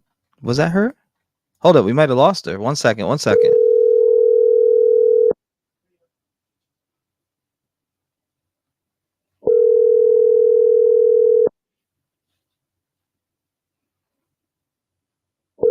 Oh. Hello? Hey, Jennifer. It's T-REV. Hey, how are you doing? Just covering live on the air. Covering live on the air right now. I was just watching. Oh, good. That's great. I was just going to explain to you because I know it is confusing. Yeah. So if you could explain to us, by the way, this is ex-FBI agent Jennifer Coffin Daffer on the line with us right now, and she's going to explain. Yeah, former and retired. I'm giving you a wink, wink right now. In any event, so 15 years on SWAT, and my experience is that this is how it's done when you're dealing with an individual that's a mass shooter, armed and dangerous, firearms instructor, an individual with this type of training, and anyone else you believe is armed and dangerous, what we do is we obtain warrants. So that's why this is taking so long. Those warrants, we have to show probable cause that an individual would be at that particular place. So somebody is back there writing these affidavits and presenting them to a judge. Once they have it, then they can go to these different residents, but they're going to treat each of those residents as if he is in there, whether they know he's in there or not. It's the same thing when you're in a house and you're clearing it. You yell, FBI, FBI, I know you're in there. I see you. That's what you say. You even whether you think it or not, because if they are, then it gives them the opportunity to come out. So they cleared that house vocally, and then they cleared it physically. Then the SWAT team sets up security while agents or officers go in and actually conduct the search, or possibly the SWAT operators actually conduct the search in this situation, and then they clear the scene. Yeah, so it just sounds like it protocol, like a few people were saying in chat, protocol. It's protocol. It's protocol, whether you 100% know he's in there or not. It's just most people don't get to see this because there's not the media presence in your average, search warrant execution, right? Hanging around. Law enforcement is running around doing these warrants and serving them, but the media isn't there to publicize it like in this case. It's so intense what's going on right now. I did not expect this yesterday out of nowhere. I mean, I was preparing my notes for Brian Koberger's hearing today, and then all of a sudden this happened. Oh, I'm telling you, and I was listening deep into the night, your last night, the scanner and so forth with your coverage, and really appreciate the coverage I think that you give everyone with that T-REV. And I know it's confusing. I'm trying to send out some tweets when I can. It's been a very busy, hectic media day, but sending out the tweets as I can to try to explain some of this and just trying to, let all the information out there. Did you see what ABC said? Was there something about a note? A suicide note. That's what it was characterized as. I don't know. I have not seen the note, but they are attributing that to law enforcement. I thought that was interesting. I don't know whether that means it was written before or after the event, or if it's even legitimate. I mean, in these types of cases, they're so fluid. For instance, yesterday, people thought 22 were dead, and then they thought 27 were dead, and it was reported that 50 people were injured. It's all very confusing. And until really law enforcement comes out and makes a statement, that's when we know the facts. But I will say this, I think it's so important that media gets the word out. Does it really matter whether 22 are deceased or 18? The point is, initially, the point is that people need to know people have died, and this is a serious, deadly situation. Very, very deadly situation. I mean, I heard that last night at this bowling alley, it was youth night. It was. That's facts. Chris Cuomo is on the ground now, and he interviewed I believe one of the guys. I think they were both in there, but for sure one was in there. He broke down crying. One of the women who died apparently worked there. She was off duty. They were bowling together, and actually he was crying and saying she was beating me. And this is a 40-year-old man just raw, letting it out about what happened and the shooting taking place. And then he says he struggled with his firearm, and I don't know whether he struggled with it. In other words, whether there was a jam. It sounded to me like maybe a magazine exchange, but I'm not sure. In any event, there was a downtime, and he ushered all those people out. People were hiding, he said, in the lanes. They were hiding any place they could, which was smart because out of sight, out of the possibility of getting shot with a guy like this. This was not a spray and pray. This was a firearms instructor who went in there, acquired a target and shot, acquired a target and shot. So it was very calculated. Yeah, I heard a story last night. I was hearing two victims that were talking. It was a mom and her daughter. And the daughter, she sounded so young. She started talking about, she didn't know she was hit. She was grazed, but she was just talking about it so normally. And when she talked about it so normally, I don't know, that made me tear up hearing her talk like that about, being grazed by a bullet and, knowing what, the lives that she's seen lost. That young girl, she must have still been in some type of shock or something, because I don't know if you've seen it. It was on, what is it on? ABC? No, it was on the Maine news. It was on Maine's actual news center. Yeah, I did not see that, T-REV, but I can tell you that all of these individuals are going to go through all these stages from shock to disbelief to not really knowing if it really happened. It's just these stages of the trauma that they're going to experience. And it's really so awful for these young people. But they will, I know the FBI has already had full-on grief counselors and what we call victim witness assist individuals who are amazing.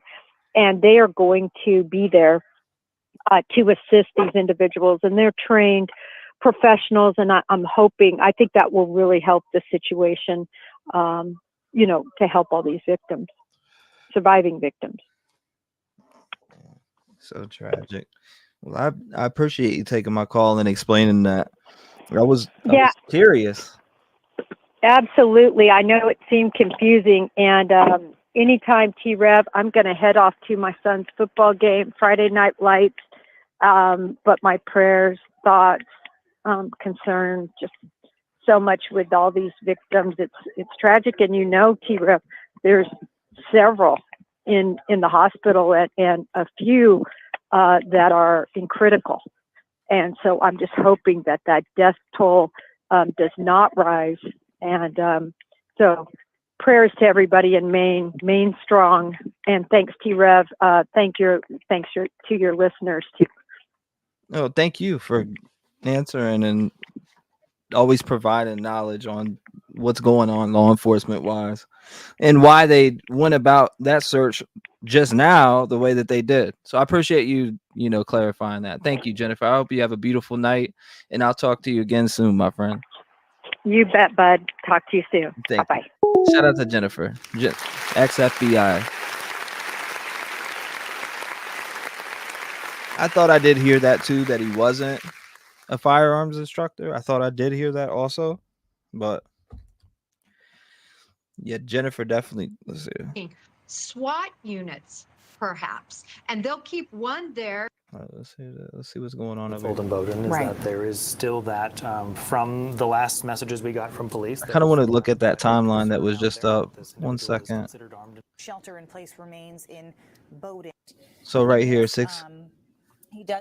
the timeline says 6:56 p.m. shooting reported at Spare Time Recreation. 7:08 shooting reported at the Bar and Grill. 8 p.m. photo of active shooter released. 8:09 Bates College on lockdown. 8:26 Auburn residents ordered to shelter in place. 9:15 photo of vehicle. 8:38 p.m. Lewiston residents ordered to shelter in place. Again, 11 p.m. was that Robert Card named person of interest. 11:30 p.m. Card's vehicle found at boat ramp in Lisbon at 11:30 p.m. So, okay, I see the timeline there. Hold up. 6 a.m. Well-doing residents ordered to shelter in place, and then 10:30 a.m. police confirm 18 dead, 13 injured. Okay. After just wanted to see that timeline. I believe that we have that sound for you. Take a listen. What do you hope people watch and are able to take away at the end of this?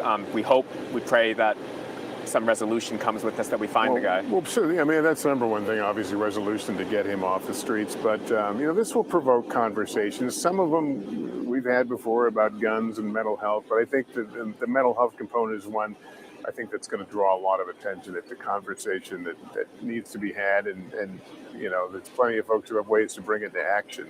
But I think that's going to be part of the story. Warning signs, how they were dealt with. That's the kind of stuff that we need to learn from. And it's our job as journalists to keep that story out there and provoke that conversation. For sure. That sounds great. Anything else you feel like that might be worthwhile in this conversation? No, it's just, when I go to cities, that have been devastated by, mass shootings, people, they're very personal. They want to protect the image of their town. And I always point out, it's not a measure of a city or of a region. It's just something that happened in that particular place, not because of that place. At least that's my experience. I've traveled to so many lovely places, lovely people who have just suffered this unspeakable kind of horror. I thought today was Wednesday too. And what makes it awful as we report it is that we know that we'll be out somewhere else at some point. I hate to be Debbie Downer, but that's the reality of these things. That it is the reality, Lester. We'll be in another community, and I'll be having, unfortunately, the same conversation with another reporter. I've been a reporter for 3 years now, and this is the first. I knew it would come one day, but it's shocking. Yeah, it is. When you're on the anchor desk and you're reporting these kind of stories, that I was last night. You kind of take a deep breath because these things you often don't know where it's happening. And, the first information you get is not always the most accurate in terms of death toll and that sort of thing. And you're watching, these stories become bigger by the moment, and it's they're among the hardest for me personally to report. Definitely. So again, Lester Holt and the NBC News nightly news team were in Lewiston tonight for their broadcast at 6:30, which we carried and then came back on the air at 7. Jack Mohammed talking with Lester Holt tonight, kind of about a point we have talked about a lot in the last 24 hours. Of we know this has happened in other communities. We've reported on it. We have covered it, and it's in our neighborhood now. And just that perspective that. As Lester said, he knows he will be in another community doing this. That's what I was thinking, Stephen. Is that, and I said this morning, or whenever I woke up, I went into Discord and I said, for some reason, how's this dipshit first off not caught? But then I just started thinking, like, this guy had to take a boat and go take his life. That's what I think. I think he's somewhere dead right now. Allegedly. I don't know that to be true, but that's what I thought, and that's what I still think. The poll worked for me. Okay, so it is working. So Miss Potts said no one has confirmed a suicide note. Sources told MSM there was a note left, never said what the note was. Police found suicide note at suspect's home. I wonder what this is. Just for safety, but likely it's all dark there. Likely other agents and officers are going in and serving that warrant and looking and conducting that search. You're right, but you're going to back off. Okay, I see what's going on. And conducting that search. You're right, but you're going to back off. What's going on, Kick Rocks? Right, because SWAT only has that especially with him. This guy. Now they didn't tell us what kind of weapon they found in the car they believe was his at the boat launch, but they do know he has access to other weapons. And if he has anything like that kind of weapon with that, having the double the magazines, and he is a trained marksman, who's a training officer, not the kind of guy you want to tangle with if he's trying to figure out how to create an advantage for himself in that home. I totally get being cautious. Now, I have a couple more questions for you about your analysis, but I want to do something a little different here. Do me a favor. Open up the shot. I have two guys here who are listening to this conversation, and I just want to make sure they're cool. These two guys survived. They were witnesses, Chad and Kenny. And I want to make sure you good listening to the conversation. I figure more information is better than less, right? And you hear what's going on. All right. I just want to make sure. I'm going to talk to you in a second, but I want to make sure you're cool with this because you guys survived the situation. Thank God you did. But this is inhumane stuff to be seeing, and I know it freaks you out, and I want to talk to you about it, and I appreciate you. I just wanted to check on you while you're listening to all this. All right. All right. So Jennifer, I'm here with the guys. I'll be with them for a second, but for you. In your assessment of what we know about him and what's going on so far, what is your general take about what they're dealing with?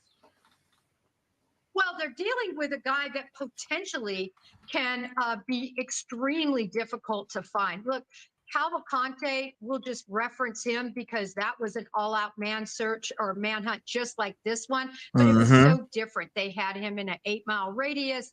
He didn't have a firearm that they knew of until way later. He was going door to door, basically foraging. This is a much different situation. And so I'm glad that she actually, we talked to, she was able to let the audience know here too that it's just protocol. Because I'm wondering too. I'm like, man, I've never heard that. I've never seen him calling out, we know you're in there, come out. I don't think in any active shooter situation across America that I followed, I've never seen that. Right? Like, I don't think I've ever seen that or heard that. We don't know if he planned, but I kind of think he did, at least to a degree. I want to see the interview with those two survivors, though. I really am interested in hearing what they had to say. I don't know if they ended up speaking with Cuomo, but I would love to hear the interviews from those two individuals. Agree. Why do I think that? Because he got away. He went quickly from one location to another, really just within minutes. Did both of those shootings and then went 8 miles away to this boat dock. Why? It was very, I think, calculated.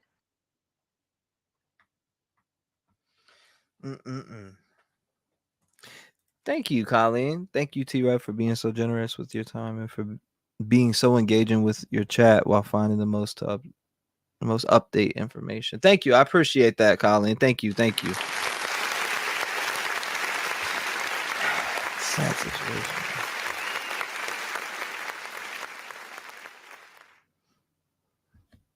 Lynn says, instead of pleading for Congress to take our weapons away, why not blame the state for not taking his guns away as required by law after a mental break this past summer? Where is that? What's that gift?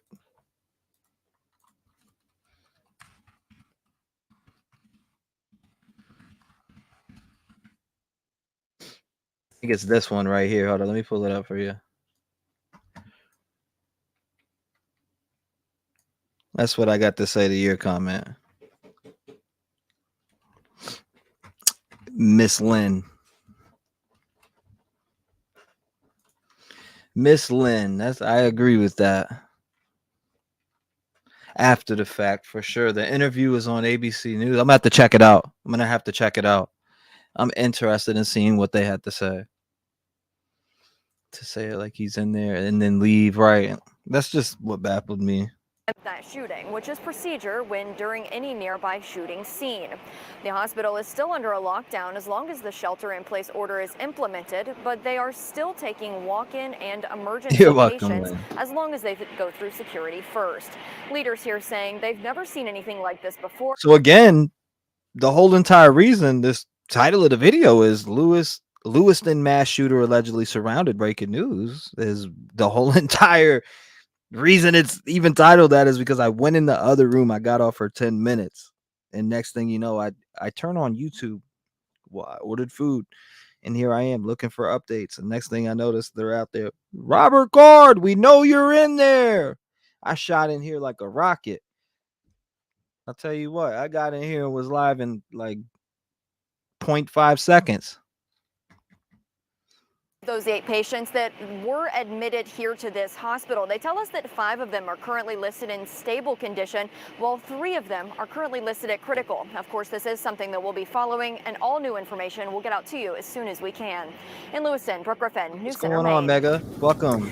And you our for joining coverage us. continues. We do plan on being on air till at least midnight tonight with you to keep track of what's going on. So Brian and I are going to step away for a moment, let you guys kind of take over here, and then we'll sort of take turns from there on out because there is still a lot to cover. This is still a very active search for Robert Card. Absolutely. And I want to emphasize that we are not leaving at midnight. Damn right I was on it. I came straight up in here. As soon as I sat down and heard that, I'm like, what? They have him surrounded inside of this house?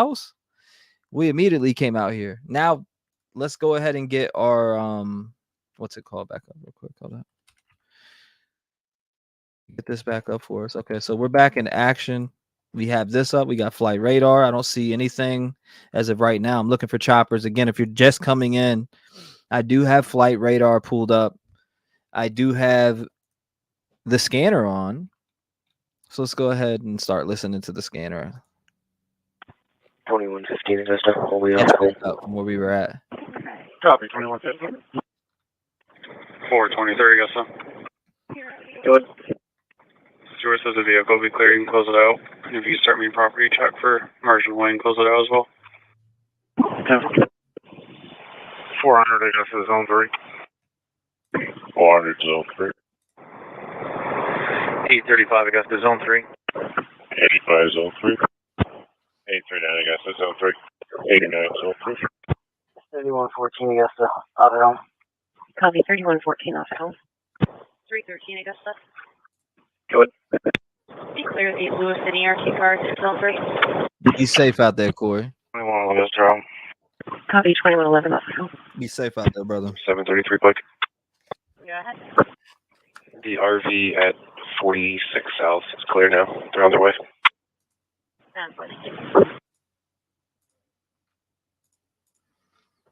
Okay. All right. That came out of.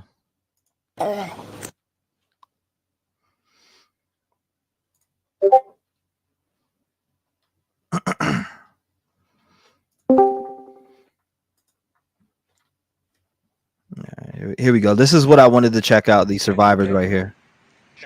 All right. Again, thank you, gentlemen, for being here. Only thing that really matters. How you doing?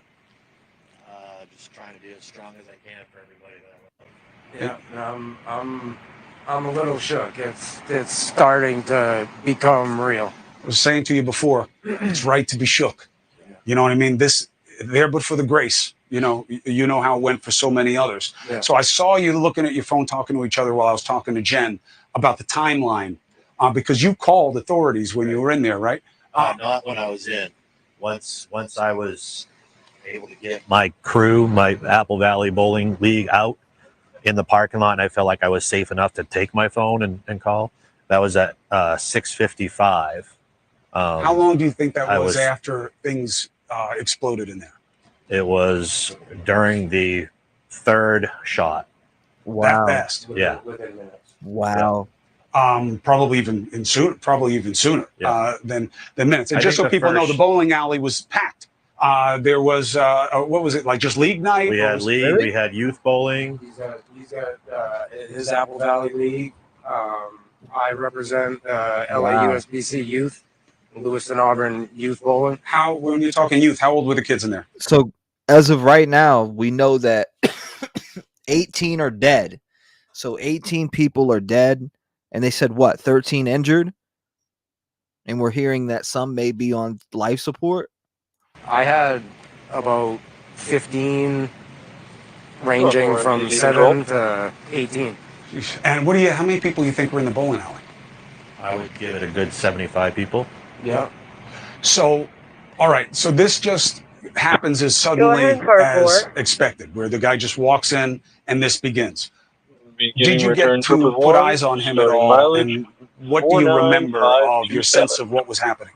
I remember it like it just happened, because every time I blink, I picture it again.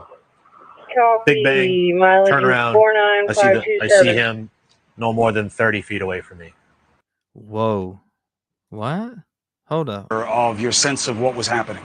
I remember it like it just happened, because every time I blink, I want to hear the whole story. I picture it again. Big bang, turn around, I see him no more than 30 feet away from me. Wow, man. He said he sees it every time he blinks. Did you hear that? He said, I see it every time I blink. FBI. That's super sad. I see it every time I blink. So just sit here, guys, and imagine. Just sit here and imagine that young lady that we listened to last night. She had to be anywhere between 10 to 15 years old. That said, I got grazed by a bullet, but and she, the way that she was saying it, it was like she was still in shock. But just imagine that. So hold up. Robert Card's neighbor speaks out. We definitely got to hear this. This guy named Rick Goddard, who lives right next to the family, understands the surroundings also, and gave me some really great insight into how hard it'll be to catch this guy, but also about what's happening in the community and what's true and untrue. Here's Rick Goddard. He knows this family very well. How old is she? She's 20 years old, and it's a college hangout, and so she was going to go hang out with her friends at the bowling alley last night, and she got a call on her way there and said that something was going on there and not bother showing up, and fortunately she didn't.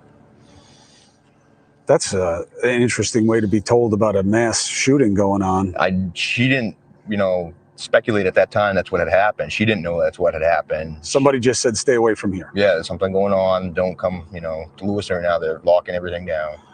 What do you think about why Lewiston? I don't know why he chose that particular spot, but I mean, population-wise, where there's actually a populace of people, that's it. I mean, it's the closest place to here. Exactly. That's the only place where you could go to do something. You know what I mean? This is country, that's the city, and there's only things to do in the city if you want to do something at night. The situation with him being a veteran, and from what I've heard, he was in, the veteran hospital, and he was hearing voices and stuff, and for him not to get the help that he needed, our veterans aren't getting the help that they need. A guy with his kinds of skills, the initial numbers were much higher. Then they came down, thank God, right? Sure. The kind of weapon he had, the kind of ammunition he had on him, and the time that he had, it almost speaks to him having targeted specific people, because he could have hit a lot more people with the amount of time and free reign he had. From what I saw on the press conference, at 10:30 this morning, whatever, it showed that he was mainly targeting males. And there was only, from what I saw at the time, there was one female casualty. So he was being precise, I would say. I wouldn't say it was just a random shooting spree at that point. He was definitely targeting certain individuals. Now, of him, you've never had any indication, other than that he was a veteran, that he had any kind of edge to him or any kind of animus? Never heard a negative thing about any of the family. This is crazy. Not a single negative thing. And the reputation of the family? Very well known. I mean, it's a small community, and they're a well-known, part of this community, and never heard a negative thing about any of them. He had been gone, as far as you know, in the service, and then came back home recently. Correct. Last year or so. And you had no indication of what he was up to, except that you saw him working with the family doing what? Farming. Nah, they didn't catch him, bro. I think he's dead somewhere, bro, for real. And what was the reaction of this community? They didn't catch him to this news. I can only speak for myself, but I mean, it's mind-blowing. It's just, this is something that doesn't happen here. And that's my bro. Why would this ever happen here? It doesn't make any sense. If somebody ends up in that kind of a mental crisis, it doesn't happen here, and it did, and it really hits home. The way family works around here, if anybody had contact with him, is this the kind of situation where you turn the guy in, or is this the kind of culture where you protect him, hide him? I wouldn't dare say. Personally, if it was my family member and that happened to me, knowing it's never going to end well, I'd want them to turn themselves in, because if they didn't, it's going to be so much worse for them. Young lady. I mean, it's never going to be a good situation how this is going to end, period. It's not. I mean, there's no good outcome for this, for him. Or for them. Or them. For the family, it's unbelievable what they're going through right now, I'm sure. Reports that locals say they were well known and known by reputation that give them their space, stay away, including him? I wouldn't say so. I mean, as far as they like to take precedence in keeping the land private so that they can hunt on it because of problems they've had with other people coming and doing things on their land that's inappropriate, stealing, etc. And so they've posted their land to keep other people off of it. Other than that, nothing. Never heard a negative thing. And you've never been intimidated by them or worried about them or anything? Absolutely not. By no means. By no means. They're good people. It's what makes this so unbelievable and so it's hard to fathom what happened to him mentally to cause this. You think that's what it was? I'm not fully knowing his whole military history, but if he was in actual combat and he has PSTD or whatever, I can't imagine it's anything other than that. But you never heard that he was dealing with illness? I never heard any negative things ever. 42013-. Wow. So he got to actually talk to the. Oh, here's more. I think we already shared this. It was 2 minutes, a 2-minute segment of them talking. Let's see what else he said. Out, shooter, blah, blah, blah. How'd you get him out? How many did you get Well, out? luckily, our league was near the back exit. Like, literally on lane 1, and if you turned around, there's the back exit right there. But how many people were in the league? These are survivors. In the league, we had about 40 people in the league. And how many people did you get out? 39. Really? Yeah. Thank God for that. Trish,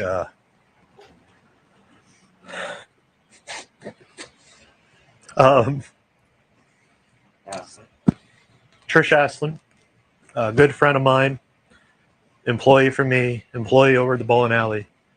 I was bowling against her. We were having a good time. Oh, no. I love that. My last memory of her was she was beating me in bowling, and I was rooting her on for it. And she was doing what she always does. Yeah, she wasn't on the clock, but she was still helping everybody. Nope, that one got me. Right? So what is she doing? She's going out front. Now she's away from our league. And I guess wrong time at the wrong place. And did you see what happened to her? No, because she was going towards the counter, and that was when we were all heading this way. So once this was happening, all I thought was I was going to get shot in the back. And I wanted to make sure my mother and my family were out. And that's all I cared about. Your mother was there? My mother is my bowling partner. And we're bowling together. And you had other family there too? Yeah. Oh, yeah. And they're all safe? Every one of us. Nah, that one was sad. 414 passed by reporting Oh. in the median there's something wrapped in a Oh, burlap God, dude. That material. They only saw it while one passing got by. me. So I'll check it out and take care of it. That's the 82, do you copy? 10-4, appreciate it. That one choked me up. God. You could hear the hurt. I could feel that hurt through that dude's soul. 423, I'm on scene. Balling up over here like a baby. Good God. The last memory that he had of his friend and a good employee. There's more of them too. I've ever heard in a bowling alley, and I hear the loudest pop I've ever heard in a bowling alley, and it was unnatural. I've been in bowling alleys my entire life. It was unnatural. I knew it immediately. Thank God that this guy was having gun malfunctions. You pretty sure about that, huh? I'm 100% confident. When I looked around the corner, he was facing me at 30 feet, and he was racking his gun. There's only two reasons you're doing that, right? You're either reloading, right, or you're trying to clear the chamber. Right, clear jam. So either way, that's a moment of let's go. Right. And were you able to get any eye contact with him or to watch any of his movements? It's an old press conference. I saw nothing but neck down and long gun. And the first words out of my mouth were shooter, and follow me. And there just happened to be a huge curtain where they have their... Man, you gotta have that Lewiston strong. Lewiston strong. Yeah, roadways, or you can close it out. People witness people that were good friends to them, family to them. 444. Yeah. You just heard one minor story right there where that guy literally lost a good friend of his right in front of him that he was bowling against. Just that's not even going through your mind when you go to a bowling alley. You don't walk in there and you know what I mean? Oh, somebody's gonna come in here and do, you're not thinking that. So just the fact that, prayers to the families. Hashtag Lewiston strong. Candlepin lanes shut down. I saw that curtain as cover. I said, follow me. Half of my group followed me. The other half of my group froze and barricaded in a corner. From that exit door that I got everybody out of, I stood there and continued to watch into the building because that shooter was either going to continue my way, walking towards that group, and this could have been a lot worse. 4.3, your traffic is broken. Yeah, Dragon. could have been a lot worse, Chris. I like looking through it and hearing from. That's what I really like. I like hearing from the victims because all this coverage is on the coward that is still out here, or whether he's dead or alive. 440, guys. I like hearing from the victims. I like hearing their story. But once I saw we're going to take the 2 lane as a work lane. I hear. We have over there. 10 for I'll let you know. Got a long time. Okay, so we've seen this one, the longtime neighbor. We've seen that one. Okay, start Atlantic as well for Jeep. 423 Atlantic Coast is en route already. When there's a mass shooting. Professor, I saw you tweet at your students saying, Bates students who see this, please reach out and let me know you are safe and let us know what you need. What was going through your head when you sent that out? Yeah, I was just thinking about the students that I have. Yeah, I've seen somebody say press conference. There's no press conference. There's no press conference. Lots of strange things about this. Tigger says, which guy is talking? I'm so confused. It was over here to the right. This right here, I actually have muted. The left stream I have muted. This is actually Maine's one of Maine's news and stations. I don't know exactly which one, but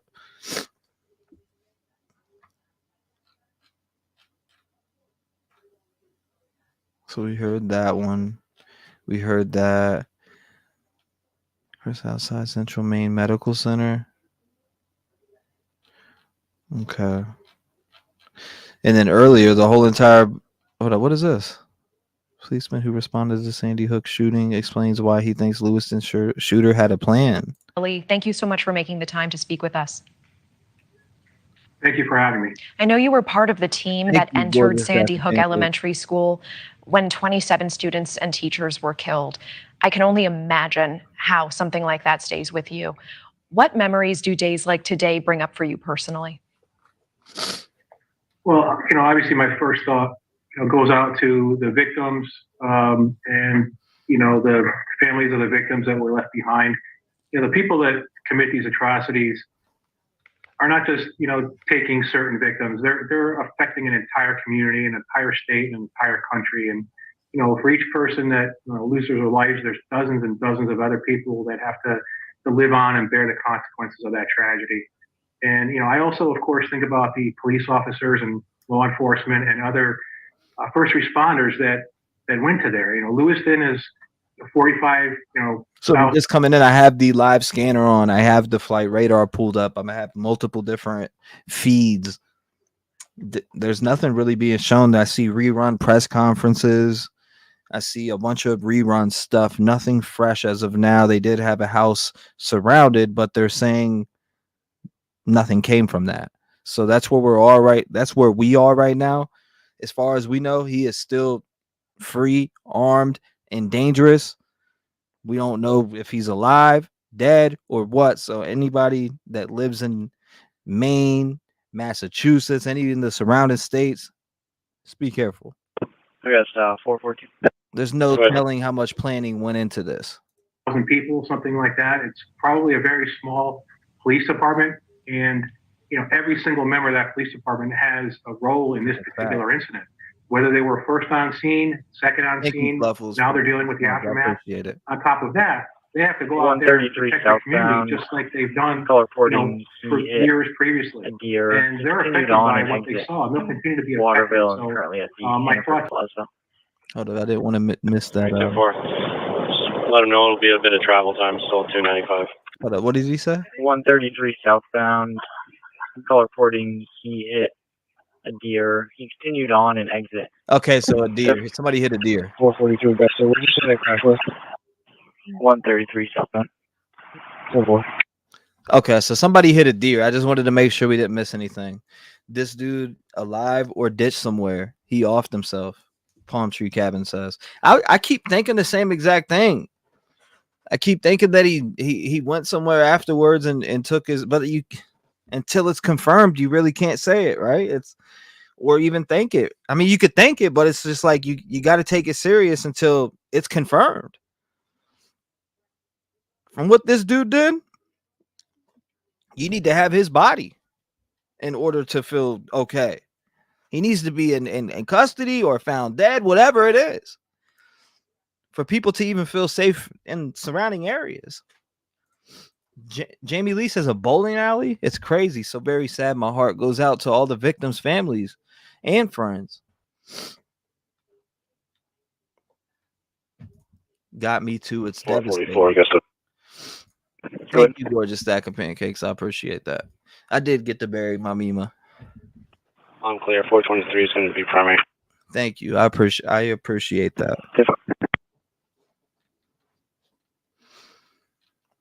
She passed away September 27th. Almost 30 days ago. It's kind of why I was gone for a while. Let's see, nope, there's a border. Yeah, the American society is so unhinged, out of control. You can see it. So many levels of things that go into that. Doc Bruce, didn't this guy own a boat that can't be spoken for? I keep hearing those things, but can we get a confirmed? Can we confirm that anywhere? Is there anywhere anybody can email me? If you have any information on the things that are being talked about, what's misinformation, what's not misinformation, certain things that if you're hearing inaccurate things be said or put out in comments and people are believing it, email me. I mean, screw it. Leave a voicemail. Call in, leave a voicemail. 3101 Augusta off at home. Copy 3101 off. If you want to join the topic of conversation on, this manhunt, and you have anything that you want to say, call in 219-885-9693. Leave a voicemail. You got up to 3 minutes. That goes for anybody in here that has anything to say.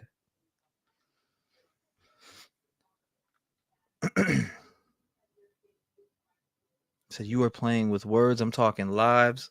Those are military style weapons, and that's where they should stay. If you don't think a bullet is an assault, you're wrong. And too many killed, says Diana Stanley. Definitely shouldn't be used on our own. Jacqueline says, it's insane. All border states, NH, MA, VT, haven't canceled school.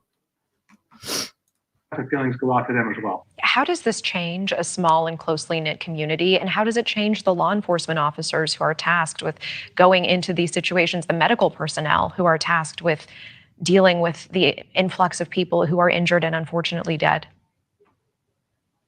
No, I can probably say that they were, you can never be really prepared for an incident like this, but because of the shootings that occurred in this country in the past, most law enforcement agencies in the country have at least thought it's a possibility, and they've trained for it and have the right equipment.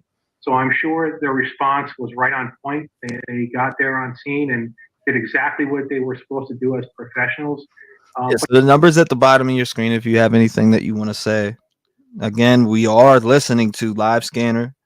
I have flight radar up, and I have multiple feeds that I'm looking at on both of my monitors. So I'm trying to keep up, but I see multiple things being repeated, like the press conferences, etc. So no real updates as of now. All we know is that house that they were posted up at the beginning of this live saying, Robert Card, we know you're in there.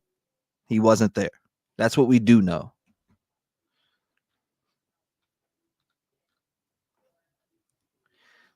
Murder is already illegal.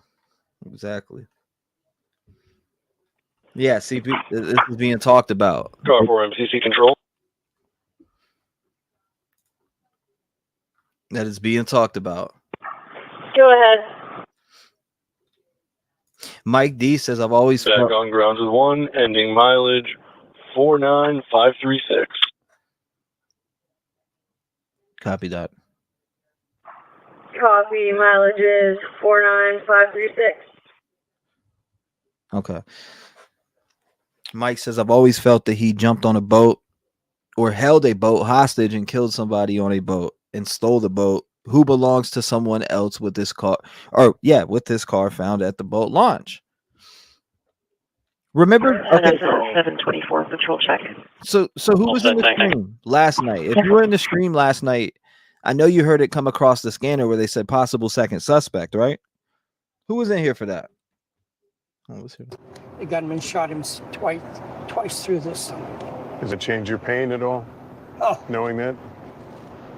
It made it worse.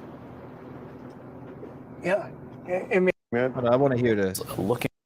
And he tried to go telling her that Walker through. He was the manager. We want to hear this story at Schmeggy's Bar and Grill, and Lester Holt spoke to his father earlier today. Take a little bit of a listen to that. Joey Walker was shot to death. We heard that. Schmeggy's. Shot to death, but then he went into telling her that he died as a hero because he picked up a butcher knife from somewhere. He has all that stuff near the bar anyways. And he tried to go at the gunman to stop him from shooting anybody else. The gunman shot him twice through the stomach. Does it change your pain at all? Oh, knowing that? It made it worse. Yeah, it made it worse. Wow. Talking with Leroy Walker, who is an Auburn City Councilor, we know that his son Joey was one of the victims in this shooting. So, if you were with us last night when we were on the air, we would be on there for a while with you now. Obviously, So his son was one of the victims. Super sad. Super sad. Don't get no sadder than that.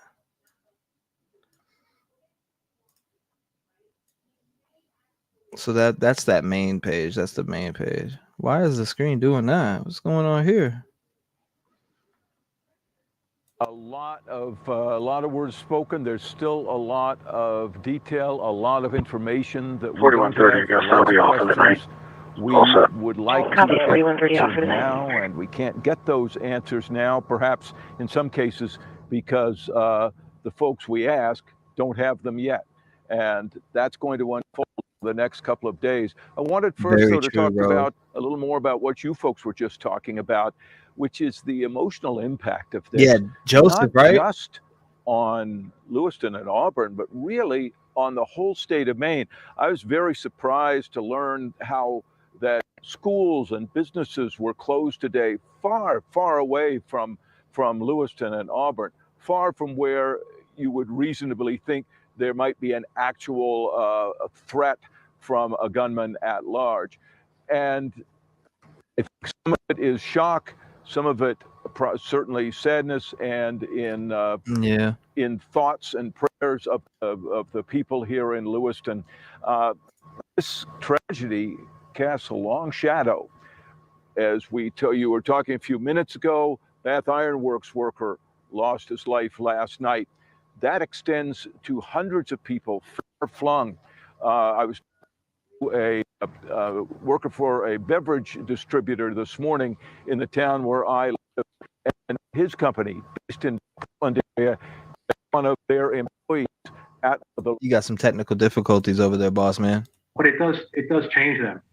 They now have to look at taking care of one another's needs not sure in about terms the of vote. some of the things they're going to be going through, like anxiety and depression and PTSD that may set in. But I can guarantee you a very strong knit community as well. I've heard that from listening to some of the guests that you've had on. I can guarantee they're going to come together. They're going to support one another as a community, and they're going to mourn the losses, of course.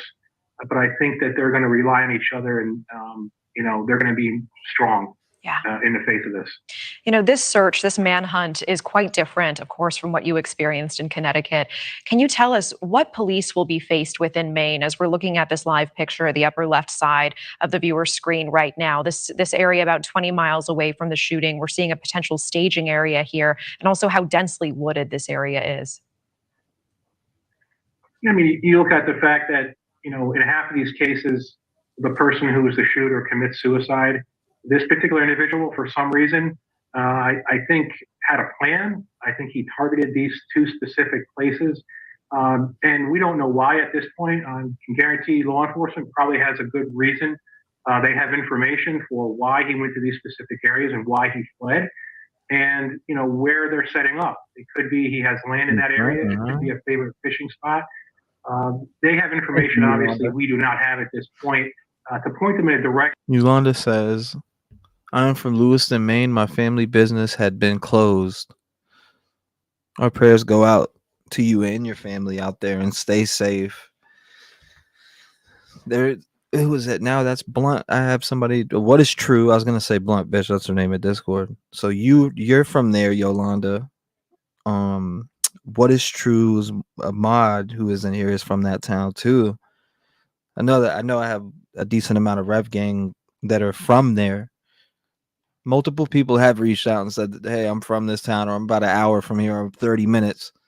So I know we got a decent amount of people that are from this town.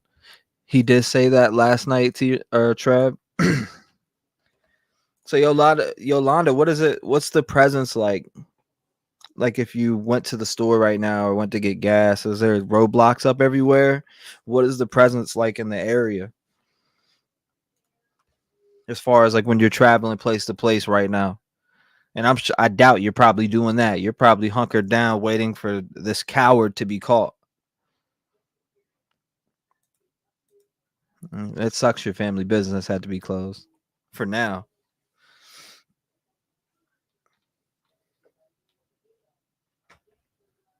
Of where they can start a manhunt.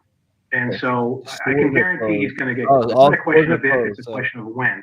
And when he does get caught, so what they got? Stores closed, gas stations. There's like no gas stations, no anything. I wonder if anybody do they have people at gas stations? The workers have armed guards there with them, or is everything completely shut down in the whole entire area? You got to go out that area to get gas or anything like that. And it's going to be a situation where maybe there's going to be a standoff. Maybe at that point he decides to end his own life, or perhaps he wants to, shoot it out. All right, so we're about to check. Somebody just said choppers in the sky. So if I can get this chopper view up for you, I definitely will. I do see a chopper in the sky, but it looks like he's going the opposite way from Lewiston. So N366 SP is going the opposite way. Let's see if we see any other choppers coming in. No choppers coming into Lewiston as of now. I do see one, but it's going the opposite direction. How's it going the opposite direction?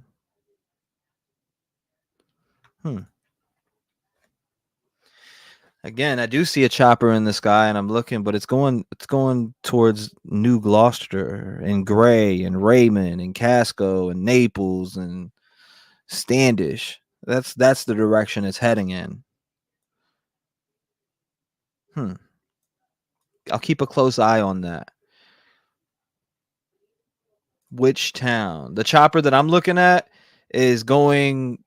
So it went away from Lewiston, what is true, and it's going over Shaker Village right now. Outlet Beach, Shaker Village. It's going in the direction of the Maine Wildlife Park. If you looked on your map and seen the main wildlife park, it's about to fly over top of there. So the chopper is going in the opposite direction. I'm curious to why they don't have anything in the sky. Are they feeling like they don't know where he's at? Why not? I wonder if they searched the river and around that area, because if they did find his vehicle where he did have a boat at, what's to say he didn't go out there and find somewhere to, get rid of himself? All right.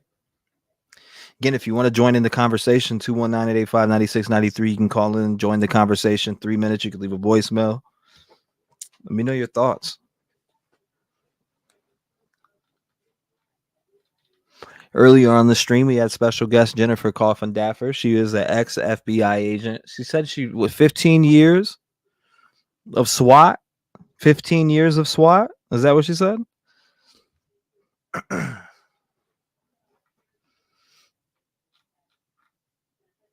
Said my brother and his friends sometimes go to spare time bowling alley. I was so scared when I heard there was a shooting there. Thankfully, him and his friends are all safe and weren't there. I'm glad to hear that, Sassy.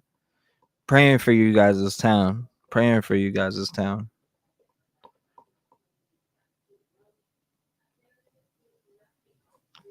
Lewiston is just... The way that everybody was talking that I heard from Lewiston is like that stuff just is unheard of there. Unheard of. Let's see if any of the other victims' interviews came out. I don't see any more. I'm not seeing any more of them. League out there, and we're all watching this happen. And we know it's a dangerous situation. Right. Yeah.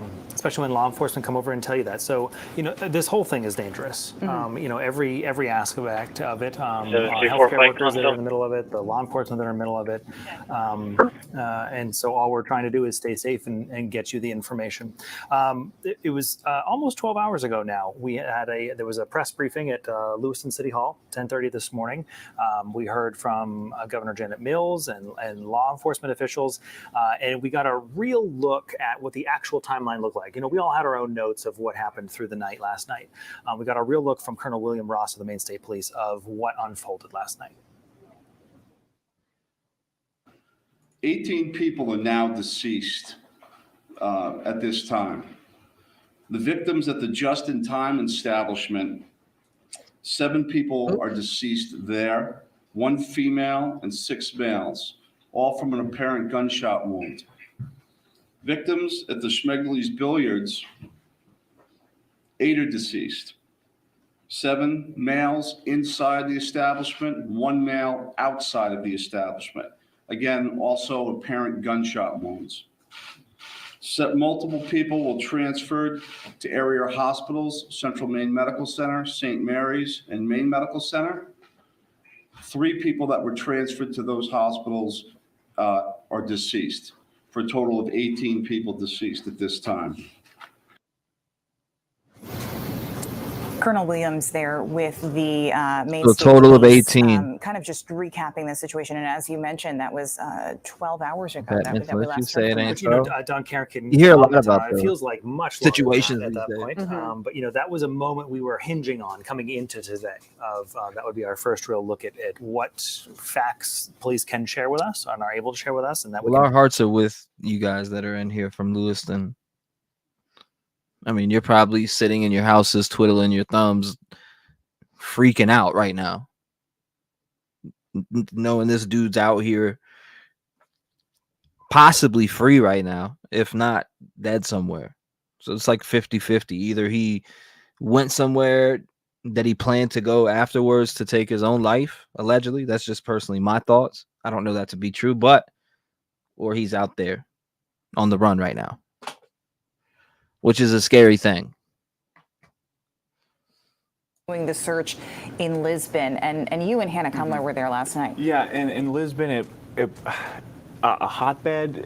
I don't know if that's the right word to describe it, but like we were saying on the air up until almost 4 a.m. Early yesterday morning, it was a constant just stream of cruisers driving by. It would kind of be like, one or two just flying right by. So we were posted right by Lisbon High School, in between Lisbon Falls and Lisbon Town Center, and that was kind of the mile stretch that was blocked off. And David Guilford was there today reporting that some of those roads were being reopened in the past number of hours, but it would be really quiet, and then 6 cars drive right by, and we were looking through Google Maps just to try to see what possible area they could be searching.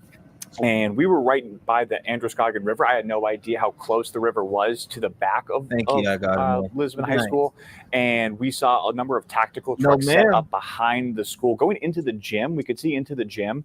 And it looked like they were preparing for something. Of course, we can't really speculate as to what they were preparing for, but there was folks stationed all over. And you're looking at video. This is what we had from last night. That was our location. That mobile gas station is really where we saw it was cruisers and multiple police officers kind of on both sides blocking that fork in the road.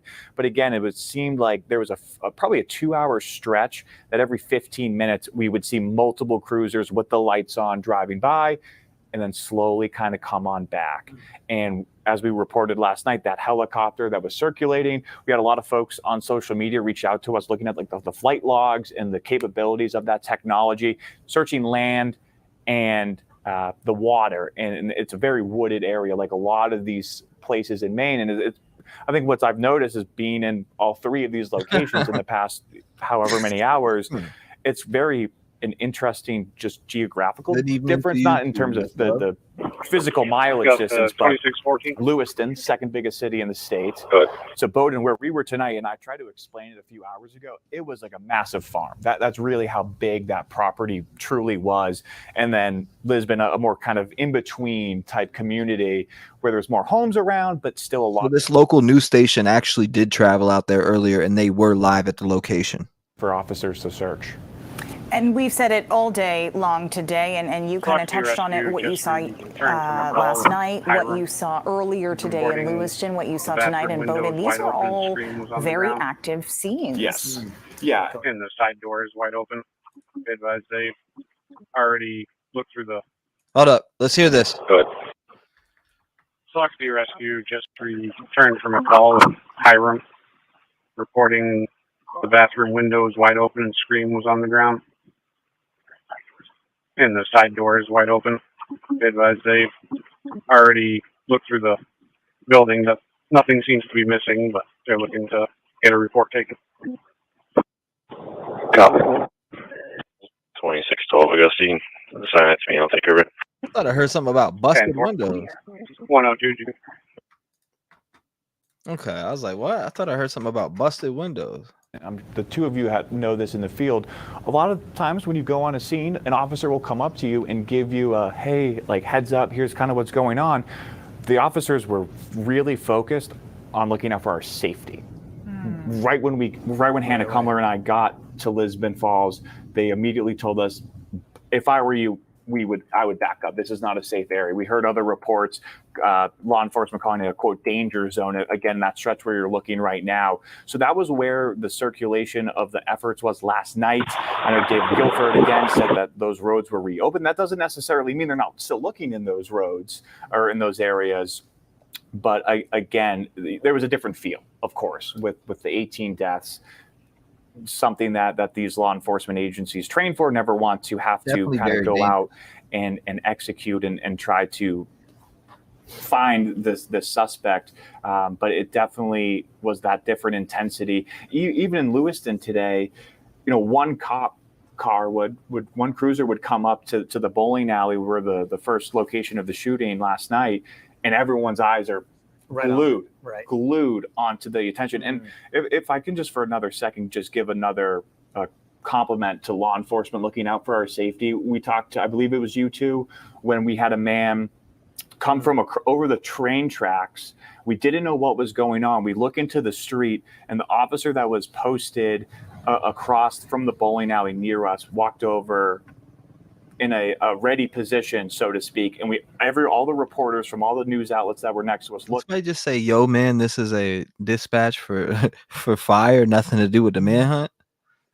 And out of nowhere, we see other law enforcement officers from definitely different does. agencies coming out of the woods. So they were looking, checking our backs. I heard it last So they were night. behind us. So if you can think of, if you try to imagine at home, train tracks, a line of about 15 to 20 reporters, street, and then that scene, that bowling alley, there was law enforcement watching our backs from behind. And of course, that's a preventative measure, but they were there right We got away. 2 scanners. By up, the time too. we were able to look and I see just what was opened it going up, on, the whole they were there different one. taking care of the situation. And Any one of those doctor- officers did escort that gentleman down the train tracks, was trying to talk him out of maybe hey, don't be involved in this situation, Don't walk right? through this. Yeah, especially just because everyone, whether it's members of the Lewiston community all over the state, ourselves, even as folks that were on the ground in the field today, you're always a little uneasy. And so again, when one cruiser drives by, you think, is this it?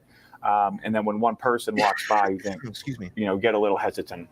Well, I do think that's part of the unnerving part that continues now for going into a second night of what could happen next, because this person who was accused of doing something awful in our community is still out there and is considered armed and dangerous. So certainly, I think there is for all of us, especially those communities that are specifically under shelter in place for another night, unnerving of not knowing what could be next. Oh, it looks like we got our. Let's see.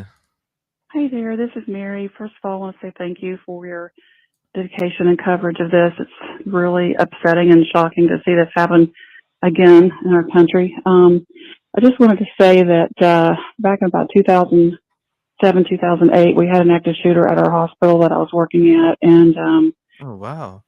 I missed being one of the victims by just seconds. I happened to walk out of a room when a guy was trying to get in to our hospital with a gun. He had been there most of the day. Nobody knew he had guns.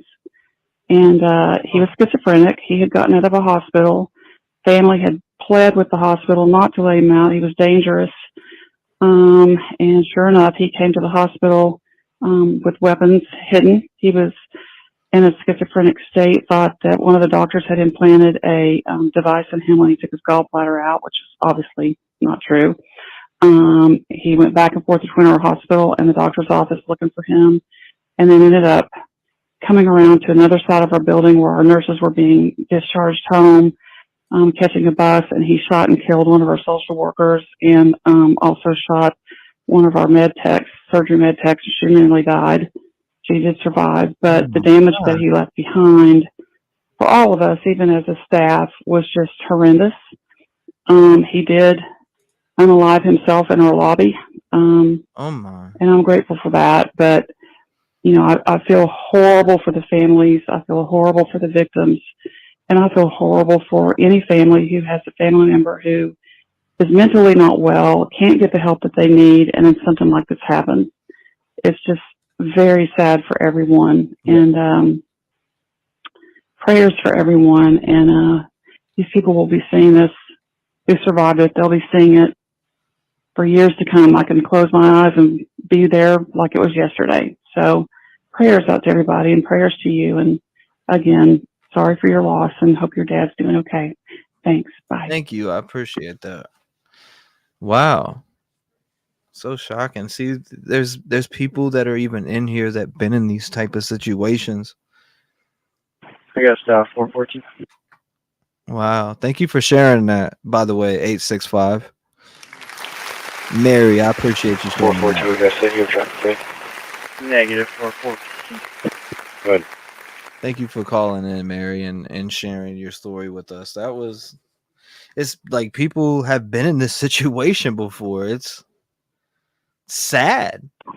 154 north, pass by reporting. I didn't know A that. vehicle is on the edge of the median, pointing in the wrong direction. Only one call so far. We'll head up after this. Yeah.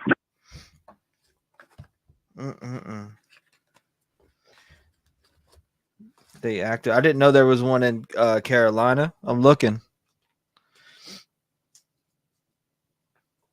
Put updates. Here, let me see. Yeah, so I mean, the live update is suspect not located. Police leave the scene of the home in Bowdoin. So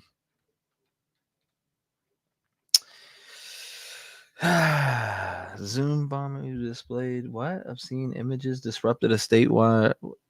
What am I reading? Zoom bomber disrupts statewide prayer vigil. 9:12 p.m. Zoom bomber who displayed obscene images disrupted a statewide prayer vigil Thursday night for the victims of the mass shooting in Lewiston.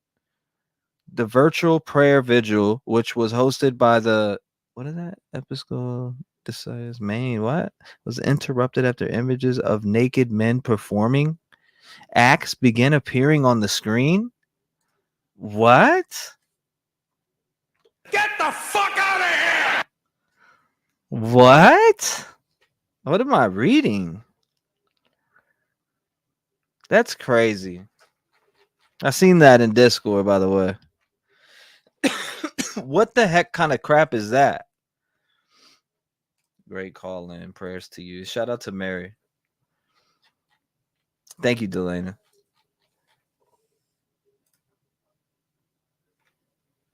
I'll have to pull that up. Hold up 1 second so you guys can see what I'm talking about, right? I'll pull this up so you can see it. Save image. There's somebody saved this. I wish I actually had the link to it. All right, we'll do this. Open it. Save. Okay, here it is right here. This is what I just looked at.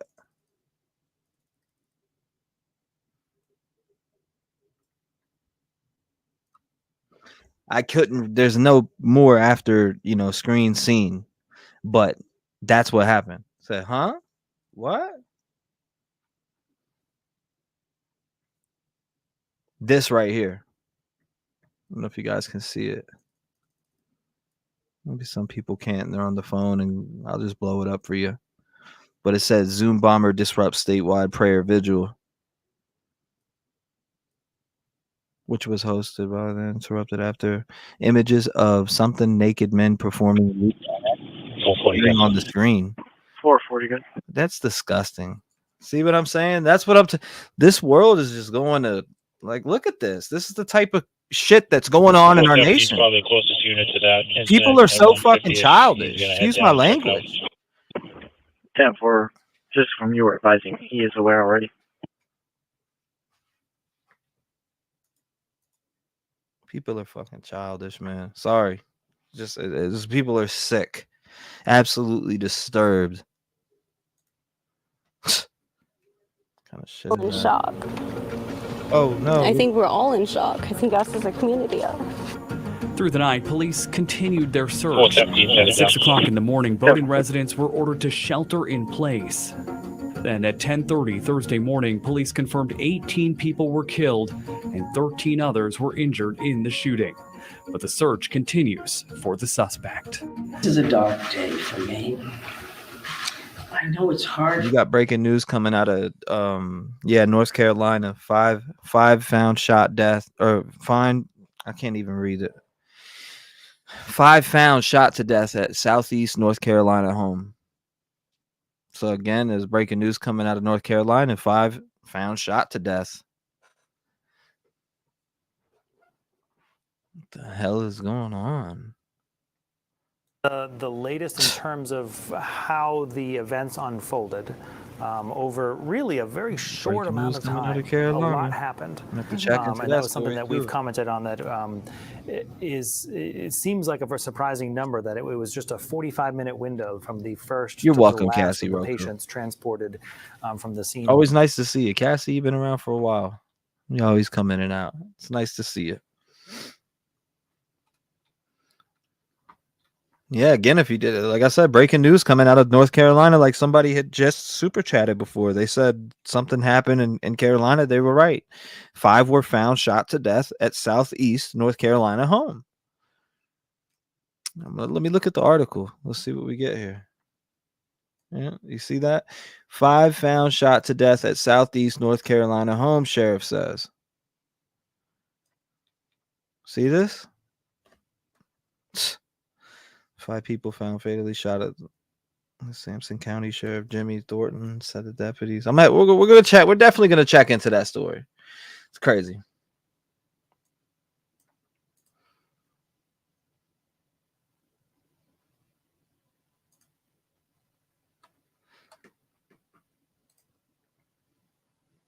Whipping the. We definitely don't need that. 15 people were reportedly killed in mass shootings on Wednesday night.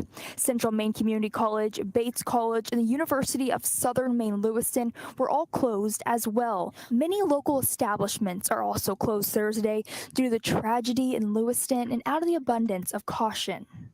We will continue to keep you updated as we learn more. In Freeport and Baldridge, News Center, Maine.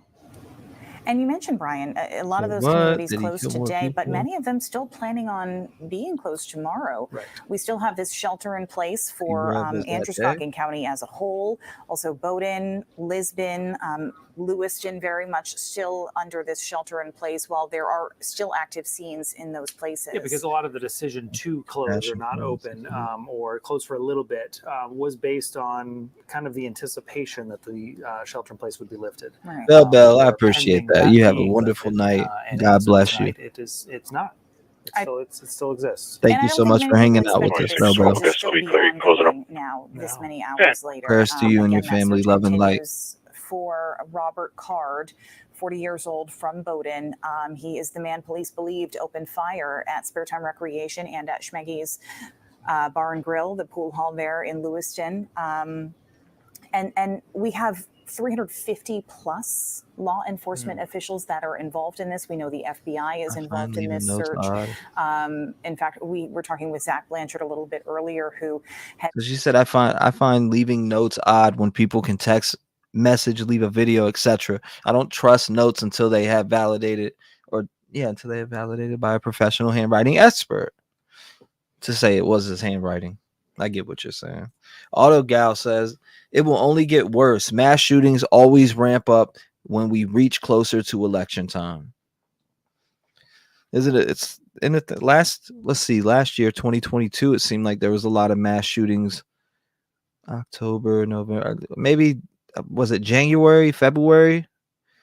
I forget. There was multiple last year too.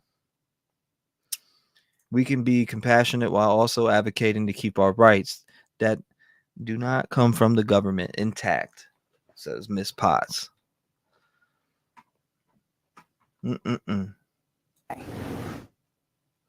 Last night, Lewiston became yet another community torn apart by senseless gun violence. Once again, routine gatherings, this time in a bowling alley and a restaurant, have been turned into scenes of horrific carnage. Doug and I mourn for those who were killed. We pray for those who were injured and grieve with so many whose lives are forever changed and impacted by what happened. The Biden-Harris administration will continue to provide full support to local authorities. And as we gather details, we must continue to speak truth about the moment we are in. In our country today, Christopher Haynes, the leading cause of death of American children is gun violence. Gun violence has terrorized and traumatized so many of our communities in this country. Brother. And let us be clear, it does not have to be this way. Vice President Kamala Harris there speaking about the shooting right here in Lewiston. Governor Janet Mills was also commenting that last night President Joe Biden stepped out of his state dinner with the head of Australia, who is visiting, to call her and address what's going on. I mean, what is the plan for our country? Thank you, Aaron, for becoming a part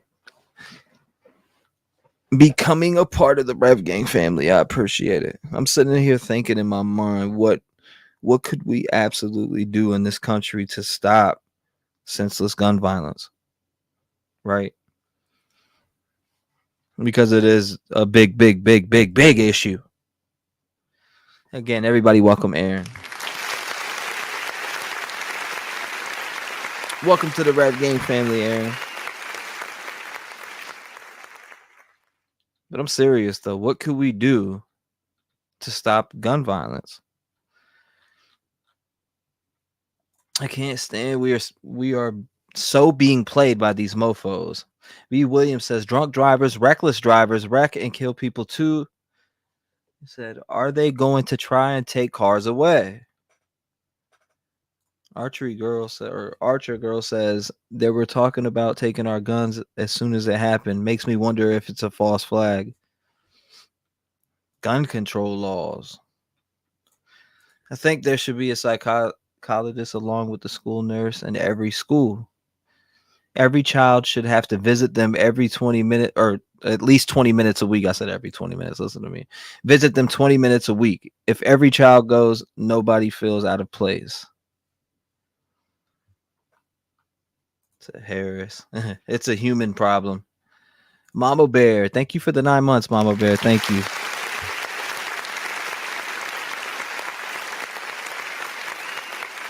Again, breaking news coming out of North Carolina. There was 5 found shot to death in a home. So I don't know much on that story, but there is a developing story out of there, out of North Carolina. So I don't know if you're in North Carolina or not. Forsakes. What's going on, Forsakes? It's nice to see you. Monk says, I loved how the press conference today, they all made a big deal on how they received calls from this administration. Bing bang. I love the calls for more gun laws, as if murderers care about laws. We know they definitely don't. Mental health care needed. Mental health care needed, says Mary. Alcohol kills. Fenty, blah, blah, blah. Fentanyl. Missy says there are plenty of things like the yellow flag and red flag that would have prevented this, but someone clearly wasn't doing their job. It's a mental health issue, says DJ Disaster. Does he get a pass for mental health, though? Does he get a pass if he was in a schizophrenic state? This is just uncalled for. I feel like, I don't know. Is it an excuse? What is it? Mental health, I mean, I have mental health issues. If you followed me, or maybe you're just starting to follow, I have mental health problems. But I promise you, I'd never take the life of any innocent person in this world. The only time I take someone's life is defending mine or someone else's that was in danger. It's absolutely insane.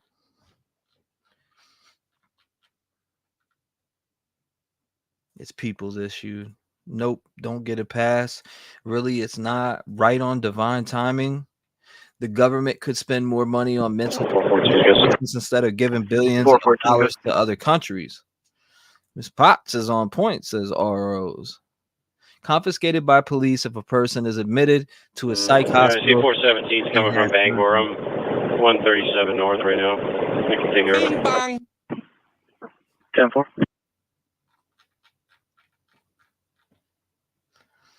I'd have to agree with you on that. Perry says in the UK, we don't have to worry about this type of scenario happening.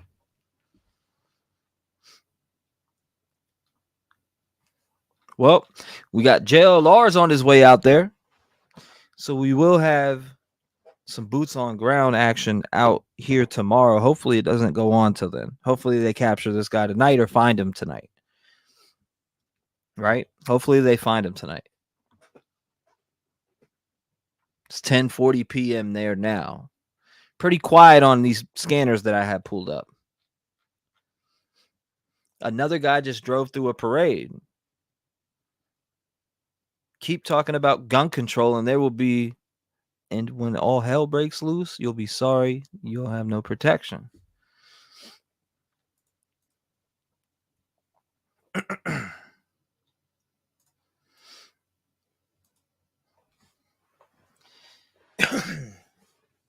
Yeah, I talked. I know JLR is going out there. I talked to JLR in the camp. Now I don't know. I'll have to hit up Nick and see if he's going out there too. Maybe he is. Maybe he's not. I don't know. Maybe he's in here watching right now. But I have his number. I'll talk to him. I'll hit him up and see if he is. Taking 8305 at the Woolen Mill in Telluride and Parsons Hill. Told JLR be careful going out there. You know, this guy on the loose. No one is trying to take all guns away. Just the one that is common, or the common denominator in all mass shootings. What, the AR-15? Daniel Johnson. And it is a good point too. I'm okay with double Glocks. There's nothing wrong with that, right? Sweden, Holland, England, low crime rate involving guns, says Sandra. What's going on, Sandra?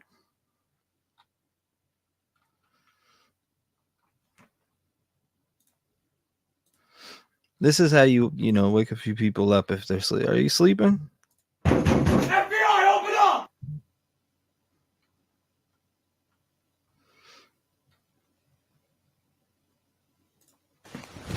Emotional damage. What's going on, Amanda? Nice to see you. Hold up, this is our guy talking? Every second of it is just triggering me. Oh, I seen that one earlier. Super sad. It was that guy. He mentioned about the story with him bowling against his friend, and he hired. What did he say? He hired her or something. But it was just 12 Augusta be out 102. his last memory of her with him. Copy 2612. Can you just confirm the location for that? Was her beating him. That one just busted my heart wide open earlier. Absolutely. Copy that. No street 20 years ago, I can't. Please save my life in a situation such as this. I'm trained and prepared to protect my family and community. Thank you, Misty. Misty says this was the 565th mass shooting in America in 2023 alone. What?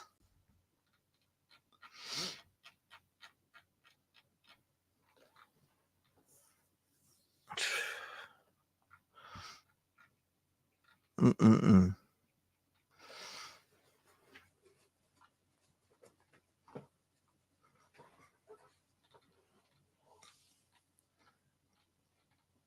I'm just saying, in mass shootings, usually the shooter of the mass shooting is caught by now. Most of the time. Most of the time, they are caught by now. We don't have that. All day long, all night long here. You can text or you can call 988. That is the Suicide and Crisis Helpline. And that's not just for people who are in immediate crisis right now. That's for anyone who wants to talk to a behavioral health specialist or just wants to talk about what's going on, maybe just unload a little bit. Well, and that to that point, this is unprecedented for me. This is new for all of us. Unless you had the unfortunate opportunity to live somewhere else through a mass shooting and then move to Maine, we haven't gone through this. So these mental health experts we've been talking with for the last 24 hours have been saying just that, of talk through this, process it. There are resources available for you. And again, that number on your screen is the other option. You can text support to 207-828-6622, and those resources will be sent right to your phone. But we have resources in our state who are trained to help in situations like this. And you know what? You're not alone if you call, because they say they've been busy. They have had a lot of calls coming in the last day. And they expect to continue to have those calls as we learn more information, as we continue to watch as this manhunt for Robert White Toyota Highlander expires 5 of 24 to Dawn and Charles Savarito out of Wells Country. 7-4, 27. 52, your traffic was a bit distorted. Would you like the 1029 run on? 6 to Augusta, I couldn't copy anything.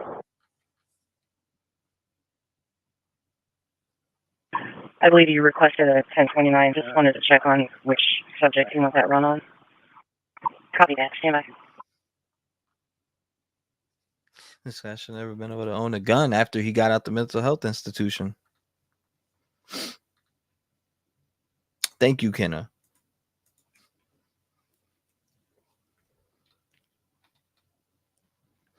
T-REV. That's why you said that's why it makes me think more to it since he's not caught yet. Because he's on a boat. Duh. A lot of people seem to think he is on a boat. This was the guy right here. Now, this dude was a longtime neighbor of the suspect. This guy named Rick Goddard, who lives right next to the family, understands the surroundings also, and gave me some really great insight into how hard it'll be to catch this guy, but also about what's happening in the community and what's true and untrue. Here's Rick Goddard. He knows this family very well. 28, 2 convictions. How old is she? She's 20 years old. Negative 29, negative bail conditions, negative code F country. 10-4, thank you. It's a college hangout, and so she was going to go hang out with her friends at the bowling alley last night, and she got a call on her way there and said that something was going on there, and not bother showing up. And fortunately, she didn't. Guess we're clear also. That's interesting. They just cleared something. Interesting way to be told about a mass shooting going on. She didn't, speculate at that time that's what had happened. She didn't know that's what had happened. Somebody just said, stay away from here. Yeah, there's something going on. Don't come, to Lewiston right now. They're locking everything down. What do you think about, honestly, why Lewiston?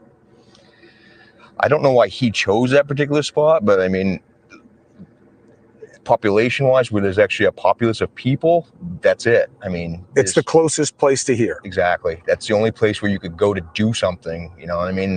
This is country, that's the city, and there's only things to do in the city if you want to do something at night. The situation with him being a veteran, and from what I've heard, he was in, the veteran hospital, and he was hearing voices and stuff, and for him not to get the help that he needed, our veterans aren't getting the help that they need. A guy with his kinds of skills, the initial numbers were much higher. Then they came down, thank God, right? Sure. The kind of weapon he had, the kind of ammunition he had on him, and the time that he had, right? It almost speaks to him having targeted specific people, because he could have hit a lot more people with the amount of time and free reign he had. From what I saw on the press conference, at 10:30 this morning, whatever, it showed that he was mainly targeting males. And there was only, from what I saw at the time, there was one female casualty. So he was being precise, I would say. I wouldn't say it was just a random shooting spree at that point. He was definitely targeting certain individuals. Now, of him, you've never had any indication, other than that he was a veteran, that he had any kind of edge to him or any kind of animus? None. Never heard a negative thing about any of the family. You think so? Not a single negative thing. And the reputation of the family? 4032, Very I got well I'll be known. I mean, clear Lewiston. It's a small community, and they're a well-known, part of this community. And never heard a negative thing about any of them. He had been gone, as far as you know, in the service, and then came back home recently. Correct. Last year or so. And you had no indication of what he was up to, except that you saw him working with the family doing what? Farming. Helping his father hay this field. Last time I saw him. And what was the reaction of this community to this news? I can only speak. I mean, if you're just coming in here today, it's been wild. It's been a wild ride today. I'll tell you that much. I mean, it was all the way to this point right here. Let me find it. It's got to be up here still. Let's watch it. This right here. We had this right here going down. We thought something was going to happen, right? Like, I clearly thought something was going to happen out of this.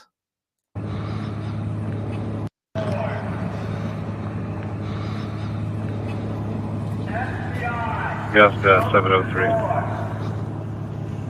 414. Somebody else in the Pittsfield unit. Go ahead. Some of you heard FBI opening the door. 1055, 49 southbound. Single vehicle, no injuries, airbag deployment. Oh, wow. Hopefully they're okay. Someone involved calling it in? County 7. Yes, for involved parties called in. Copy. Go ahead. Stay out of the road where they hit. Got a suspicious vehicle at 250 Gardner Road in Wales. It is off the side of the road by the end of a driveway. Caller states there are lights on in the house, but there's no movement. Breakdown lane, they believe they hit a sign.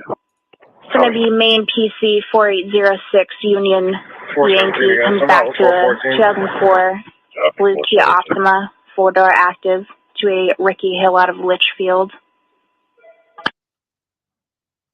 703 Pike, can you start a record? I don't have vehicle description yet, but airbags towards 49 South. 2010, I guess, the zone 2. 1040 zone 2. Hey T, it's Nick, the Wandering Orphan. Don't have anything to say about this much. I was just wondering if you had heard about the 5 people in North Carolina that were pew-pewed, unalived. Don't want to get you in trouble. Trying to speak YouTube for you. That just happened a few hours ago, I think. Sometime earlier today. County 7. I heard about it a few hours ago, but dang man, what is this world coming to? Just so you're aware as well, Keep fighting County the good 30 fight, and 22 are headed to Durham. Thank you, Nick. The Wandering Orphan. I appreciate you calling in. Thank you. I'm sorry, can you repeat that? Yeah, I did hear about the 5. Just so you were aware, County 30 and 22 are headed to Durham.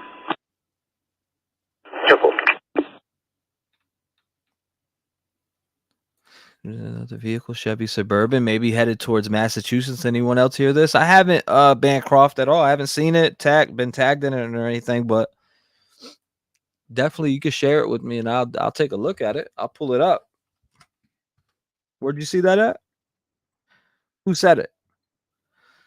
3 suspects at large after shooting in Toluca Lake. Well, I'm seeing some stuff going on. There's a lot going on.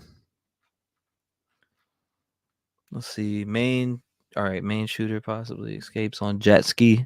Manhunt extends to Massachusetts. The hunt for Robert Card, the suspect in Maine shooting, takes a new turn. So it says police think he might have escaped on a jet ski after finding his empty car at a boat dock. 3 Pike, 9980 William David. It says Subaru Outback. Female standing outside the car. 10-4. Records show Card owns a jet ski. That's the 9980 William David. 1 second. I'll read it in a minute. 703 cop over. Thank you, Mary. Wonder if NAR would help fund mental health for vets.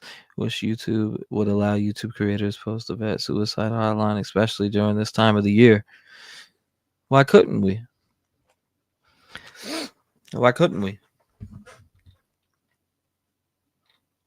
Thank you, Mary. I appreciate that.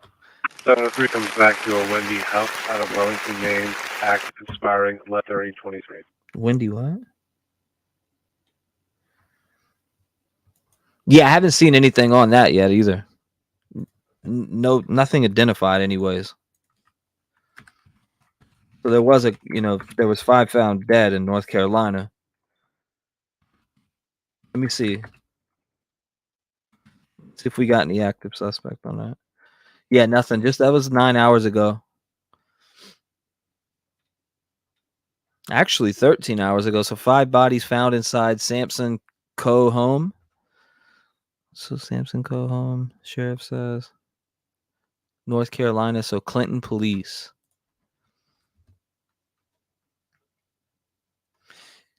You can take all the guns away, but people are going to find them. Guns don't kill, people do. And that's true. Very, very true. Yep.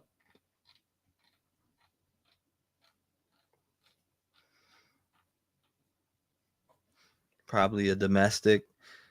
Dude was having an episode, so he thought this out. From what I hear, he asked for help mentally and got none. Am I correct with information?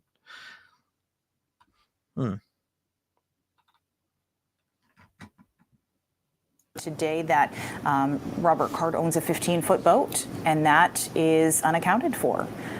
So they're kind of exploring all avenues at this point. We saw them earlier at a home in Bowdoin. That's a good question. Owned by, they believe, either Robert Card or someone in his family. And as Don Kerrigan was telling us live, the manhunt is expected to continue tonight and into tomorrow. So that is what we will keep bringing you the latest on. That's why we're here, is to give you the information as we get it. Our Chris Costa and Zach Blanchard are about to... Exactly. And sometimes we get the information way before they do, to be honest with you.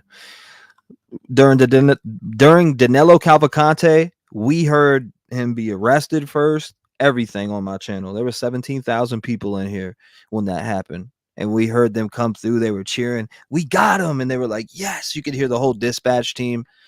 And it was a good moment to know that they had captured who they needed to capture. You heard it here. If you were with me on the Danilo Cavalcante case, you heard it. It was like, man, what was it? 3:30, 4 in the morning. We were up. Crazy. Fuel attendant, like gas station, gas pumper. Your Cavalcante coverage was unmatched, says Abigail Wilson Video Production. Thank you. I appreciate that. Oh yeah, it was putting on a clinic. I had hours invested into that. I'll tell you what. Round the clock. Same with this. This is a different type of tragedy. It's not an inmate that escaped. Nothing like that. This is somebody who walked in and just decided that they were the judge and juror of whatever problems in their head that they wanted to do to human beings. Crazy. I was on your channel when they found him. Long streams on that deal, no doubt. I'm talking, we were 10, 11 hours, each one 10, 11 hours. That night that they captured, or that day that they captured Danilo Cavalcante, we were live for 21 hours. I didn't go to bed. I heard it here, says Monk. I just follow the evidence. I was looking this up. You said I was looking this up right when this story broke. I was here, says Furry Friends. I bet a lot of you were here. A decent amount of you. I streamed Danilo Cavalcante on my birthday. I didn't even celebrate my birthday. I celebrated it with you guys. Honestly. I didn't celebrate it by myself. I celebrated it with you guys here on the hunt for Danilo Cavalcante. Now we're on the hunt for Robert Card. And there ain't much going on. We don't have many views. There's not many boots on ground out there. I think we definitely want to have one of those. There's not a perimeter. This is a lot different. You know what I mean? There's no perimeter. That I feel like maybe they don't even have an idea where he's at. Open mic. He said open mic. Nothing new yet. Been climbing in and out of the bucket. Kelly C says I was here. Unit calling, you have an open mic.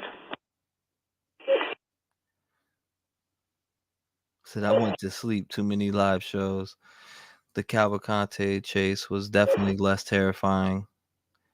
At least we knew he was small and likely lost. If they have them surrounded, they'll do it as sunlight.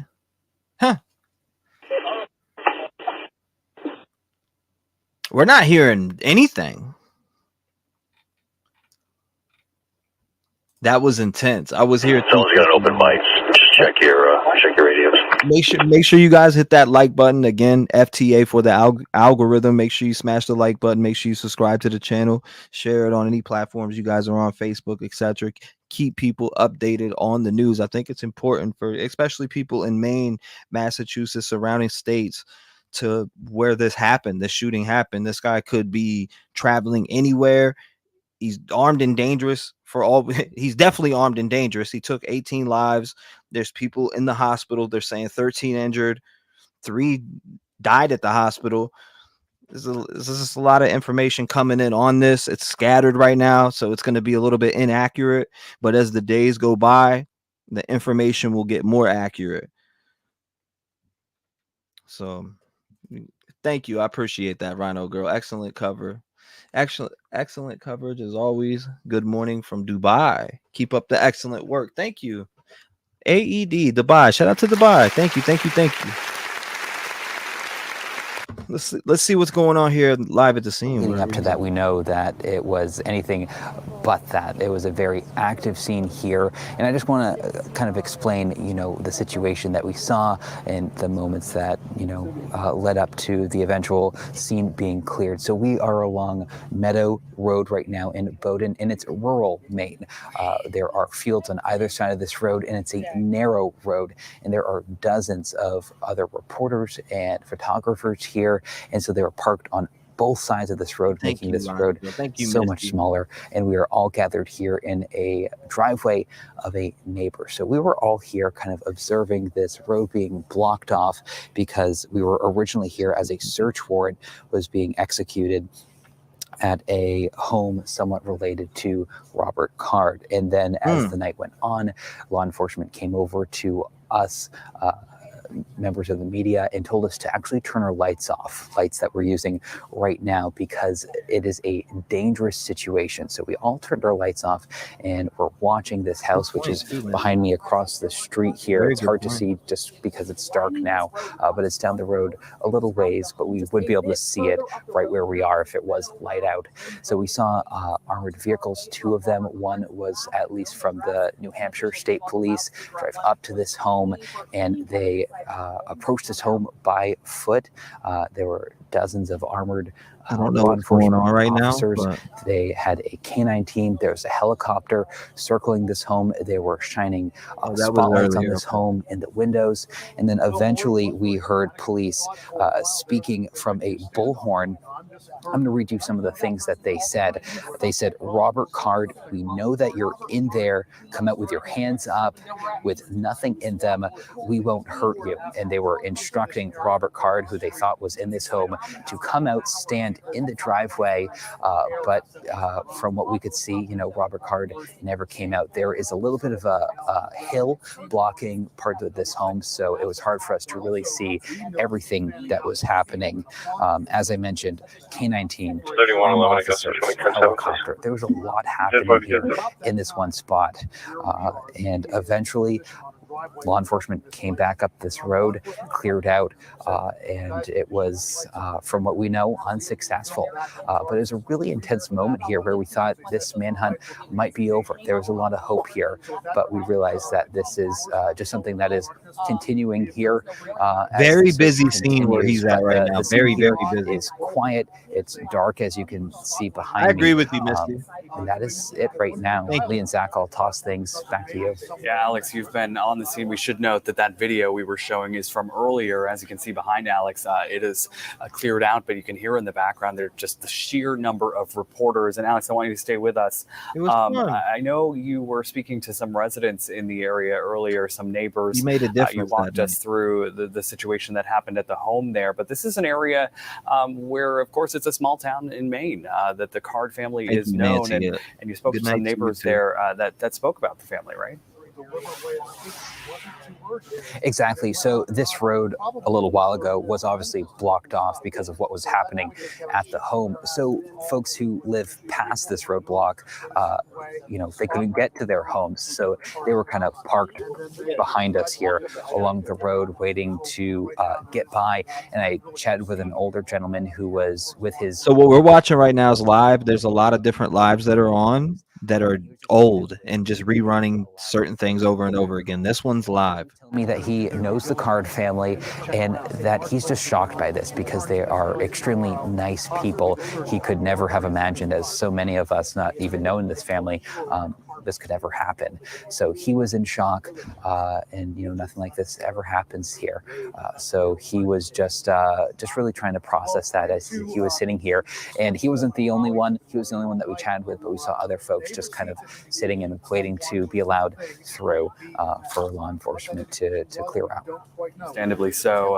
And we do want to note that we did hear from Maine Department of Public Safety spokesperson Shannon Moss that the search has gone back to focusing on that Lisbon area where Card's car was found at a boat ramp there, but really no other information at this point. They went to that house. They identified him on the loudspeaker. They said, "Come out. We know you're in there." Those kinds of lines, but they Shannon Moss said that that's standard procedure, regardless of whether or not they know he's actually in there. And they admitted that that they knew he might not be in there. And that's, and that is protocol. And that is, there's such a thirst for information, right? We all want to know, where is he? When are they going to find him? And so I've covered standoffs before, assuming you have as well. I've seen that times where they'll announce you're there for 4 hours. They're like, we know you're in there. Then they go in and the person's not there. So, but while they're searching, and then they're certainly following their beliefs that someone is there, that's how it all works. And we got our hopes up, if you will, that there'd be an end to this. And there wasn't. So we will see where we go to and that next. protocol is important because they train for something like this. Mental health is a big factor in this case. NBC News has been reporting, we've been reporting that Katie Card, the sister-in-law of Robert Card, said that he was experiencing some kind of acute mental illness I episode just wanted to hear what he was saying. just before the shooting, that they were trying to address it, trying to get help. And obviously that No, wasn't the same case. spot, So, it seems like, just he's on. armed, he's dangerous. They're not just going to go into that home right away. They have to follow that protocol. You heard all those voices behind Alex Haskell just now out in Bowdoin as we hit the top of the 11 o'clock hour. So the 11 o'clock news happening for stations all across the country, at least on the East Coast time zone. And that includes national media. There's media here from everywhere. This is this story. Our state has the eyes of the nation, which is still weird to say out loud, but it's true. And there's a lot of interest here. That there is. News Center Maine's Jack Mohamed is standing by. He has been at the original scene there in Lewiston for throughout the day. And Jack, you've seen the national media, and you even spoke to NBC's Lester Holt, who anchored nightly news from Lewiston earlier this evening.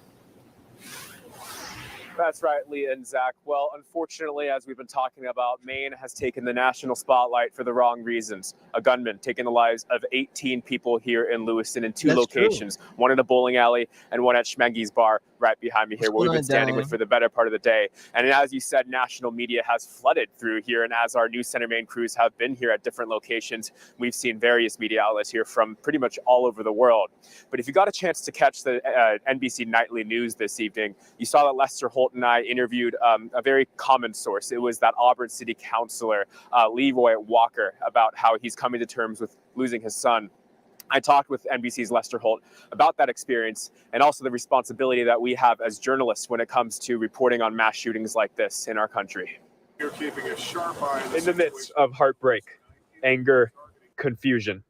18 dead, 13 injured. A gunman still on the loose. NBC Nightly News anchor Lester Holt says coming to the scene where Maine's most devastating shooting was a decision that needed to be made. There were a lot of compelling things about this story that made it an instant national story. Joining us for a sit-down conversation, Lester Holt tells us the rise in mass shootings in America is a feeling that is always... All right, so we had seen that already. Again, we got the live scanner up, flight radar, two different live scanners at that. Flight radar. I have one feed. We got this one feed where they have two people that are live on two different scenes, but they're not exactly at any perimeter. There's no perimeter set up that I know of. County 7 status. It seems like there's no perimeter. There's nothing in the air right now. You have nothing in the air at all. 3110 Augusta 107. County 7 status. 3110 10-7. Nothing in the air at all. I'm all set. Can you get next on the list? So we told you the owner's expense. It's like it's in the breakdown lane and partially blocking this gentleman's driveway. It says 250 Gardner Road. I'm not going to stick around with it. I don't need to, but have it towed, please. Devil. Look, this is the guy. He's devastated. He's 14 hours. 14 hours he was trying to find out if his son was dead or alive. 14 hours? Because you look at them and you think that... It's disabled and it's been there since 1 o'clock this afternoon. Decades of covering tragedies. It's not a measure of a city or of a region. It's just something that happened in that particular place, not because of that place. At least that's my experience. You can only focus on silver linings in one devastating black hole in Maine's history.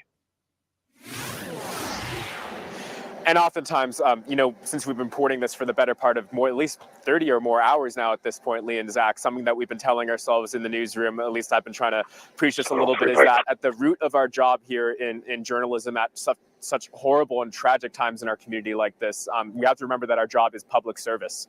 And part of that public service is being able to constantly tell our audience something that makes them smarter, something that makes them feel safer.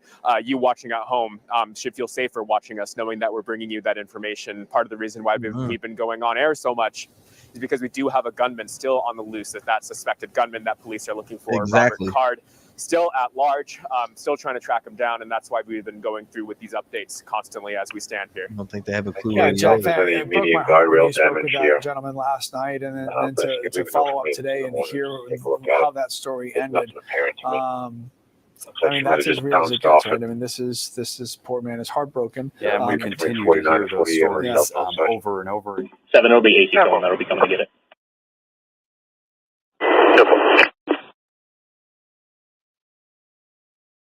14 hours. You guys heard that? Excuse me. 14 hours. That's absolutely absurd. If you want to make that note, I'll be put it back first. Some new names. 10-4, I'm in the process of it now. That we are learning about tonight.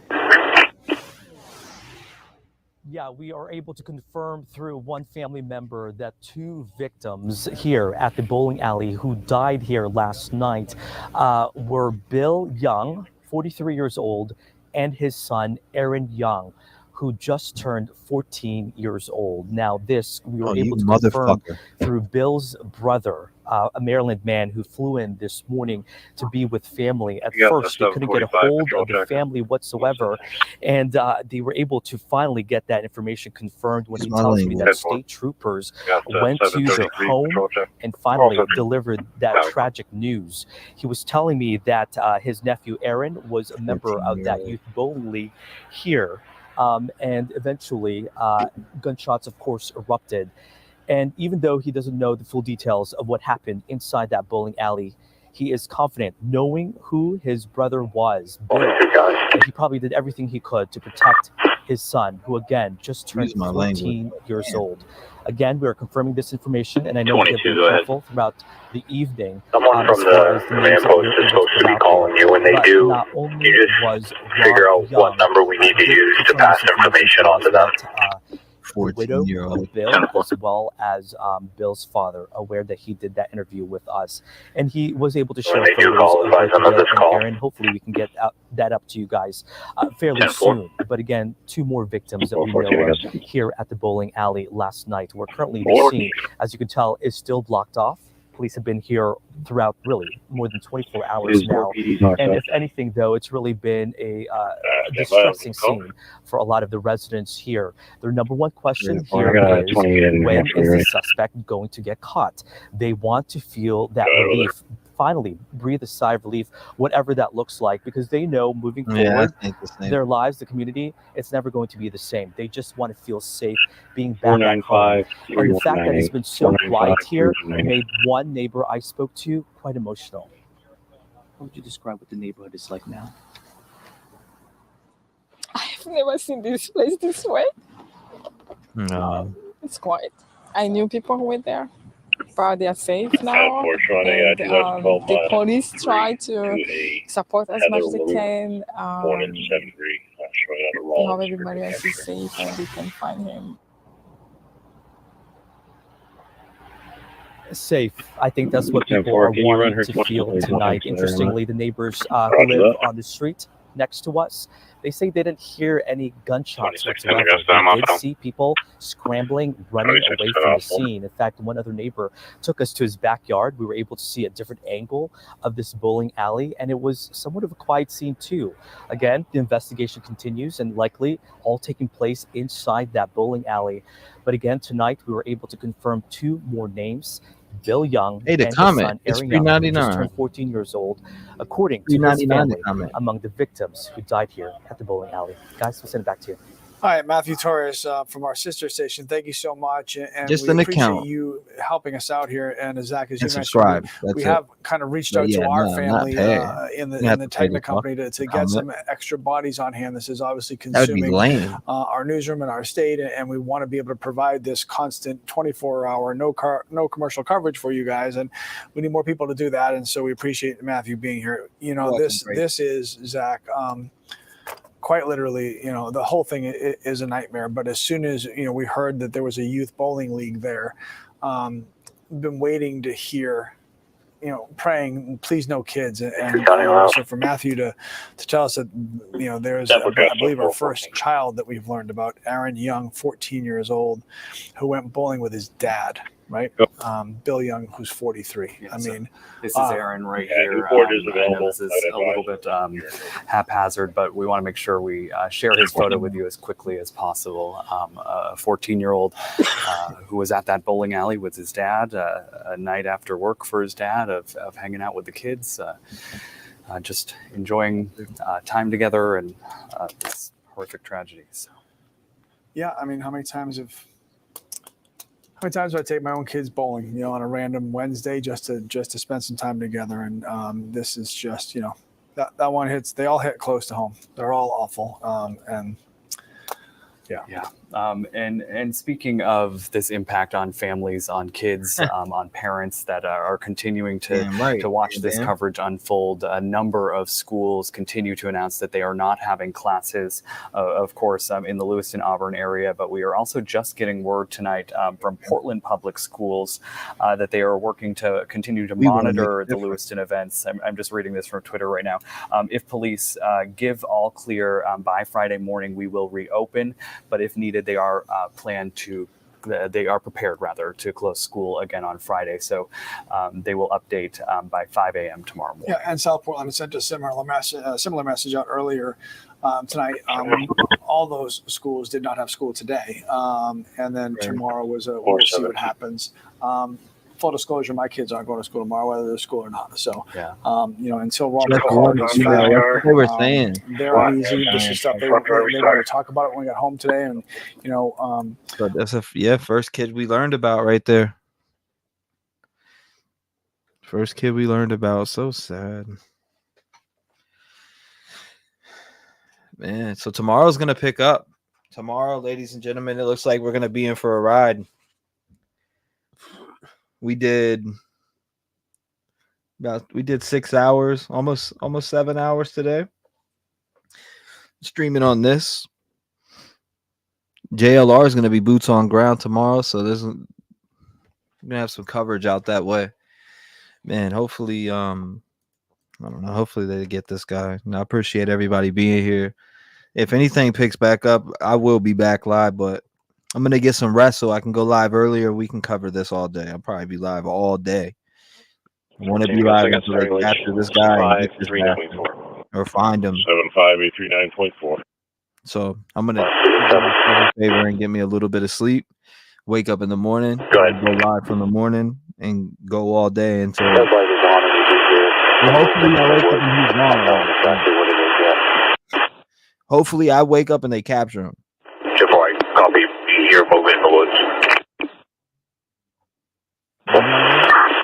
Hopefully, when I wake up tomorrow, some guys out off Shiloh Road.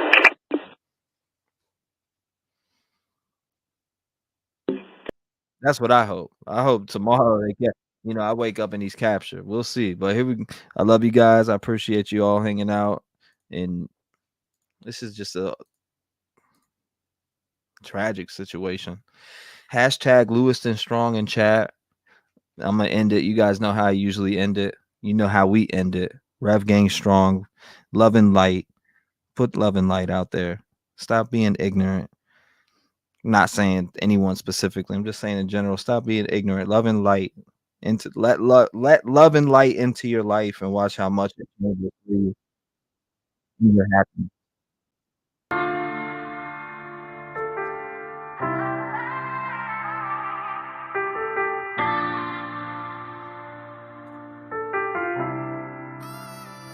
I count my blessings for the days when I was down and losing faith. They made patient.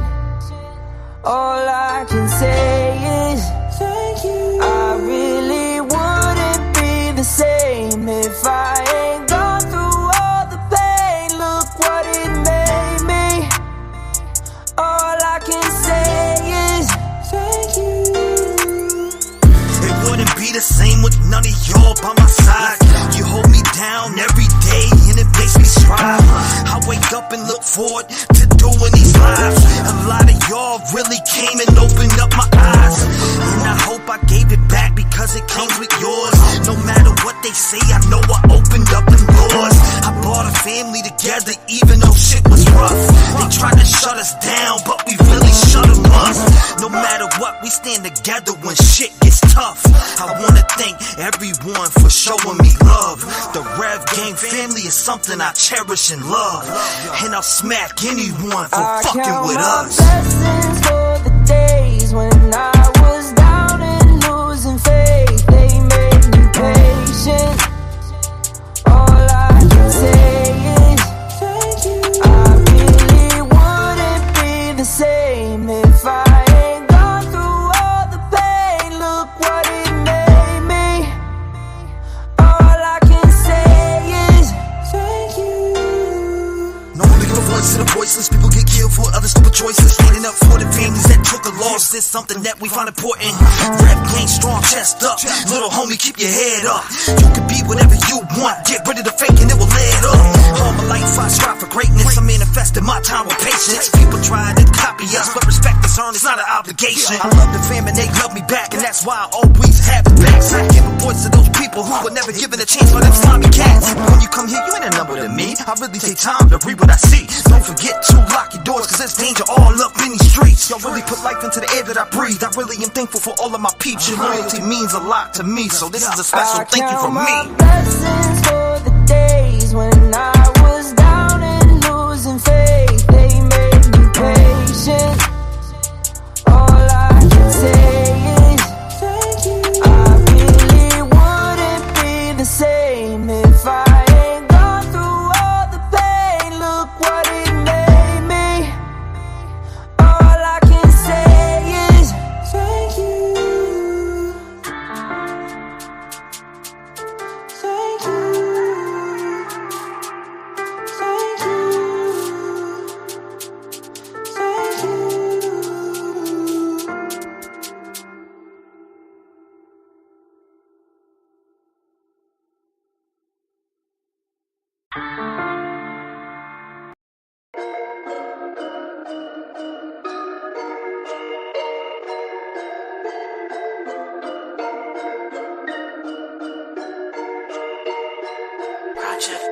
It gets crazy in the streets, that's why I'm packing my heat. I got my pistol right here, sitting under my seat, cause people try to take your life. As soon as you get the blank, removing your existence quicker than you can think. It gets crazy in the streets, that's why I'm packing my heat. I got my pistol right here, sitting under my seat, cause people try to take your life. As soon as you get the blank, removing your existence quicker than you can think. No, we towing the heat, I keep mine under the seat, just in case I have to pull it out and let a bullet speak. Cause they really have no feelings, they will run up in a church and kill you for your color. There is evil on the earth. In the streets they just murk anybody like a curse, cause they fantasize about putting bodies in a hearse. They just wanna see you hurt, watch your soul leave the earth, and your family all cry by your grave in the dirt. But that's why I stay with my pistol on my hip, cause if I see you pull it out, then I'ma pop you in your shit. I will drop you with a clip. If I see you harming kids, I will shut that shit down like a tackle from a blitz. It gets crazy in the streets, that's why I'm packing my heat. I got my pistol right here, sitting under my seat, cause people try to take your life. As soon as you get the blank, removing your existence quicker than you can think. It gets crazy in the streets, that's why I'm packing my heat. I got my pistol right here, sitting under my seat, cause people try to take your life. As soon as you get the blank, removing your existence quicker than you can think. The government is crazy, they just wanna take our guns, while there's people out here killing any human like it's fun. But I refuse to give it up, cause I ain't about to catch a buck. You ain't about to take my life, I will shoot until you're done. Leave your body fully numb. If you're shooting out your gun, I will empty out the clip if you're harming anyone. Where I'm from, we got a heart, and we stand up to a bitch. I ain't scared of no coward, killing people cause they're sick. I'm that dude that has your back. If I catch them, then that's it, cause I care about a life. If you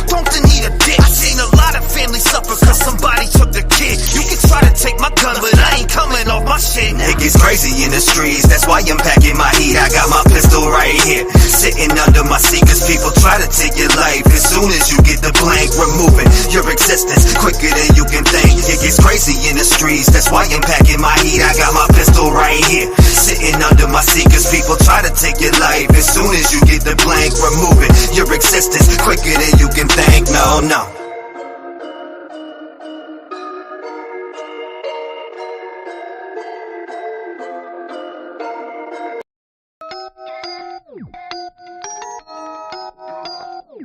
Wake up.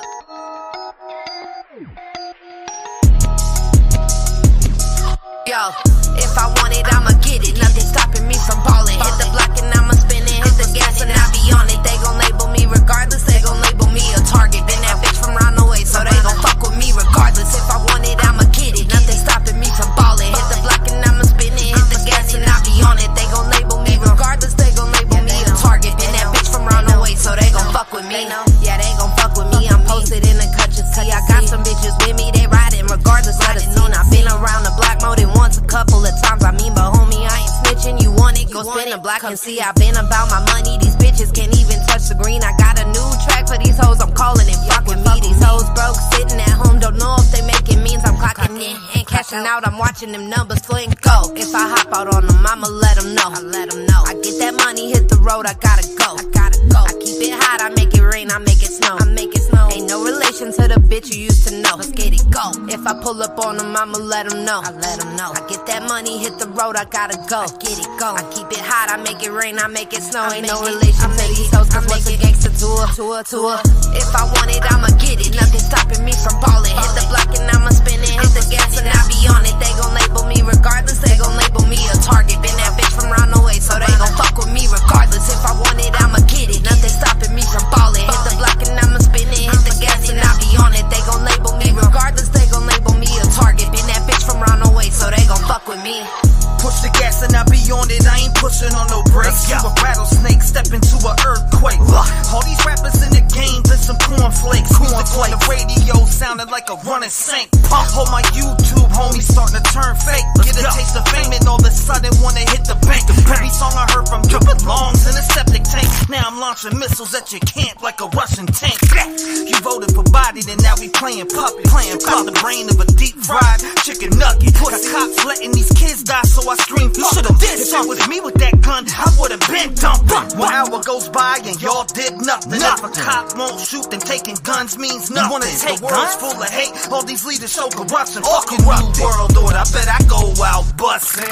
If I want it, I'ma get it. Nothing stopping me from ballin'. Hit the block and I'ma spin it. Hit the gas and I be on it. They gon' label me regardless. They gon' label me a target. Been that bitch from round the way, so they gon' fuck with me regardless. If I want it, I'ma get it. Nothing stopping me from ballin'. Hit the block and I'ma spin it. Hit the gas and I be on it. They gon' label me regardless. They gon' label me a target. Been that bitch from round the way, so they gon' fuck with me.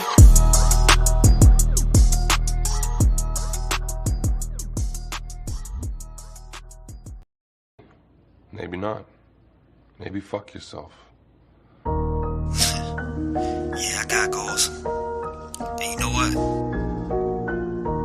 I was trying to help a lot of people and not worrying about myself, not pushing forward, not worried about my grind. I put everyone before me. And I promised myself when I woke up on my 32nd birthday that I would make a change. And I'm gonna stick to that. People need to understand that I put my energy and everything that I have in my soul into this music shit. I live, I breathe it. I got this music running through my soul. You may never know. Step away, cause I see the fake. Foot up to his throat. Anybody stepping in my lane, they gon' catch the smoke. Got my goals and I'ma stick to it. I ain't playing hoes. Listen, homie, I ain't playing around and run circles around these fucking clowns. Anytime that they talk shit, they know I'm ready to go walk them down. I do with the best style. Say the shit with my chest style. Fuck with mine, you get stepped on. I run the track with no legs on.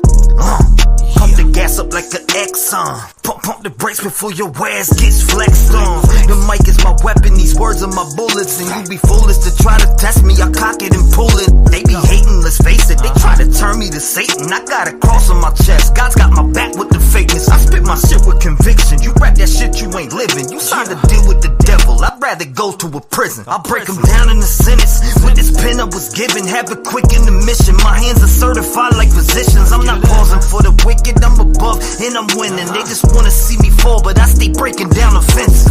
Over the years, people always wanna get at me. No matter what, they try to turn me to an enemy. I had a lot of folks become a fucking friend of me. They stab me in the back once they get every bit of me. Get rid of it, I'm done, dog. Back away, cause I'm pissed off. You better stay your way. If you know what's up, you better get lost. I'm the big boss, call me Jigsaw. When they get a taste, it's like withdrawals. Like a chop through any beat, like a swing around blades from a fucking chainsaw. Back up, act up, run them over like a Mack truck. The only time you seen a G is from that keyboard that you whack from. Homie, I've been through the struggle, overcame all of the stumbles. If you ain't made a mistake, then you ain't never see trouble.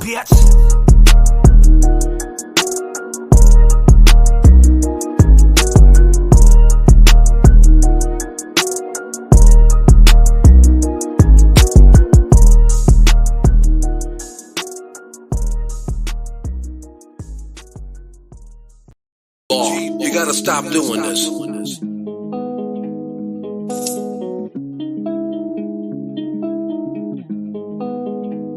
Look, all my life has been neglection, so now I pick up the pen and use it as a weapon. Yeah, you can see that I'm affected. People getting killed for nothing but obsession.